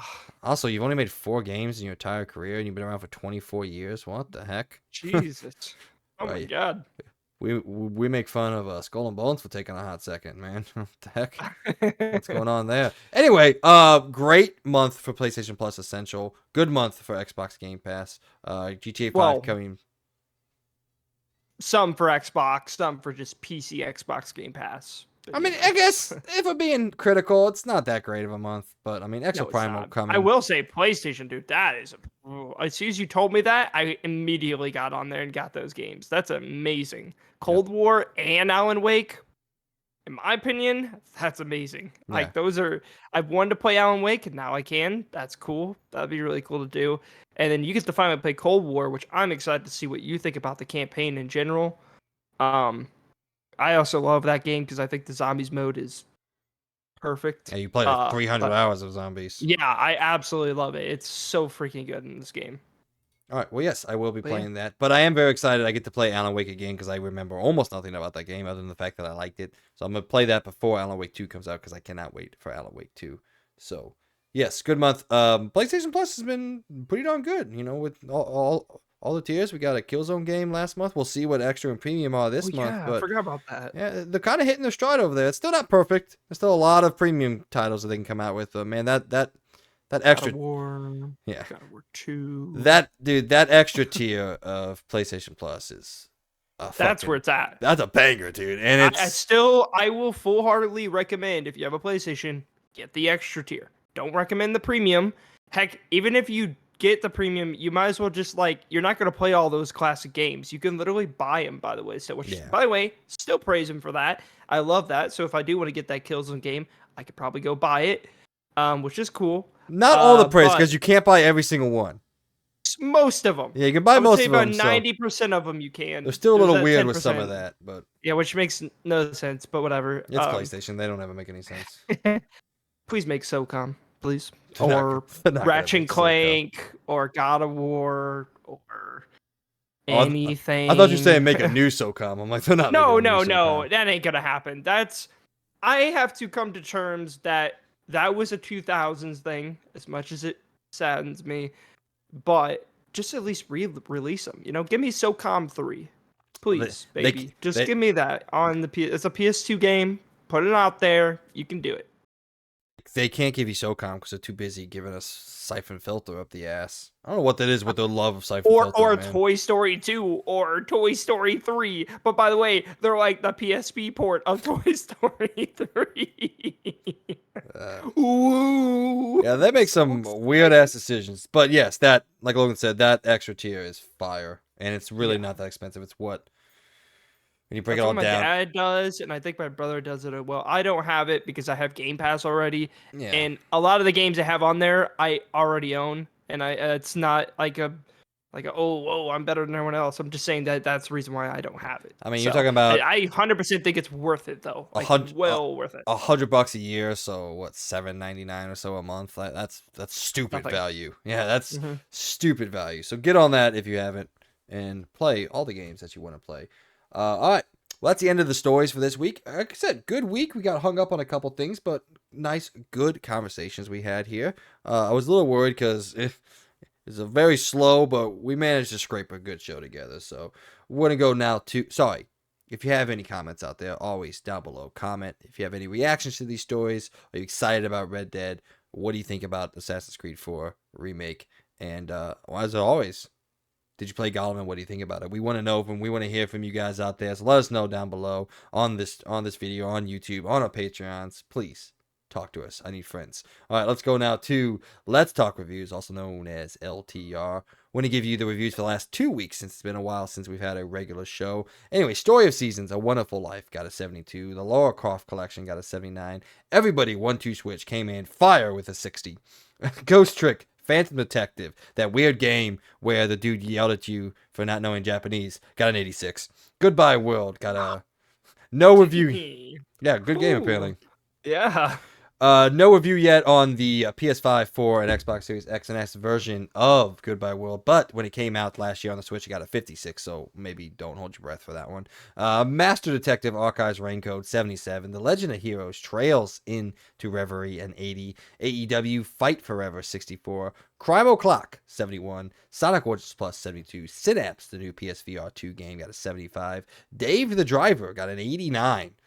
No clue what that game is. And then Ray Z's Arcade Chronology, an 84. And those are the games that you have been playing for the past couple weeks. Let's go to the games now that you get to play. Oh, you mean Dave the Diver? I said I thought you Dave the said Diver. Dave the Driver. Oh, you did? I Oh, might have. I heard a lot of really good things about this game. I might have said that wrong. I say things wrong all the time. It's like this weird like mix between like it's like an RPG, but it's also you have a sushi restaurant management thing at night where you go in, you try to get your stuff in this like gameplay thing, and then you have a sushi restaurant you have to manage on the side. It's kind of cool. Go check it out, people. Trust me. I don't. What the heck is Ray's Arcade Chronology? What the heck is that? I don't know. There's so many random games that come out. I put them in here because that's what we do. That's what we do. I played none of these games, so. Oh, I have no clue what this is. Never mind. All right. I just will never forget Ghost Trick because the dude said he practiced a lot speaking English. So the next time you meet him, please speak Japanese to him. And I was like, first of all, when am I ever going to meet you? Second of all, how am I just going to randomly know to speak Japanese? You practiced for weeks, you said, on this. So. By the way, I went to go check out that Alien game that we talked in our last XP podcast thing. Looks super cool, man. It was I don't remember the name. No. Of it. Not Dark Descent. Yeah. I watched some gameplay on it. It actually looks awesome. Speaking of gameplay, God, I can't wait for Helldivers 2. It looks so good, dude. Oh, dude. Yeah, so yeah, we didn't talk about that, but they did release a new gameplay trailer for it. It looks great. I am very excited for it. I don't know. It has a cool vibe to it too. It has that what is it? Starship Trooper kind of vibe to it, and I love it. So I'm excited. I especially love how they're like, yeah, sometimes you can also kill your teammates, so you're gonna die a lot. But you die all the time. I love that. Yeah, you die so much in that game.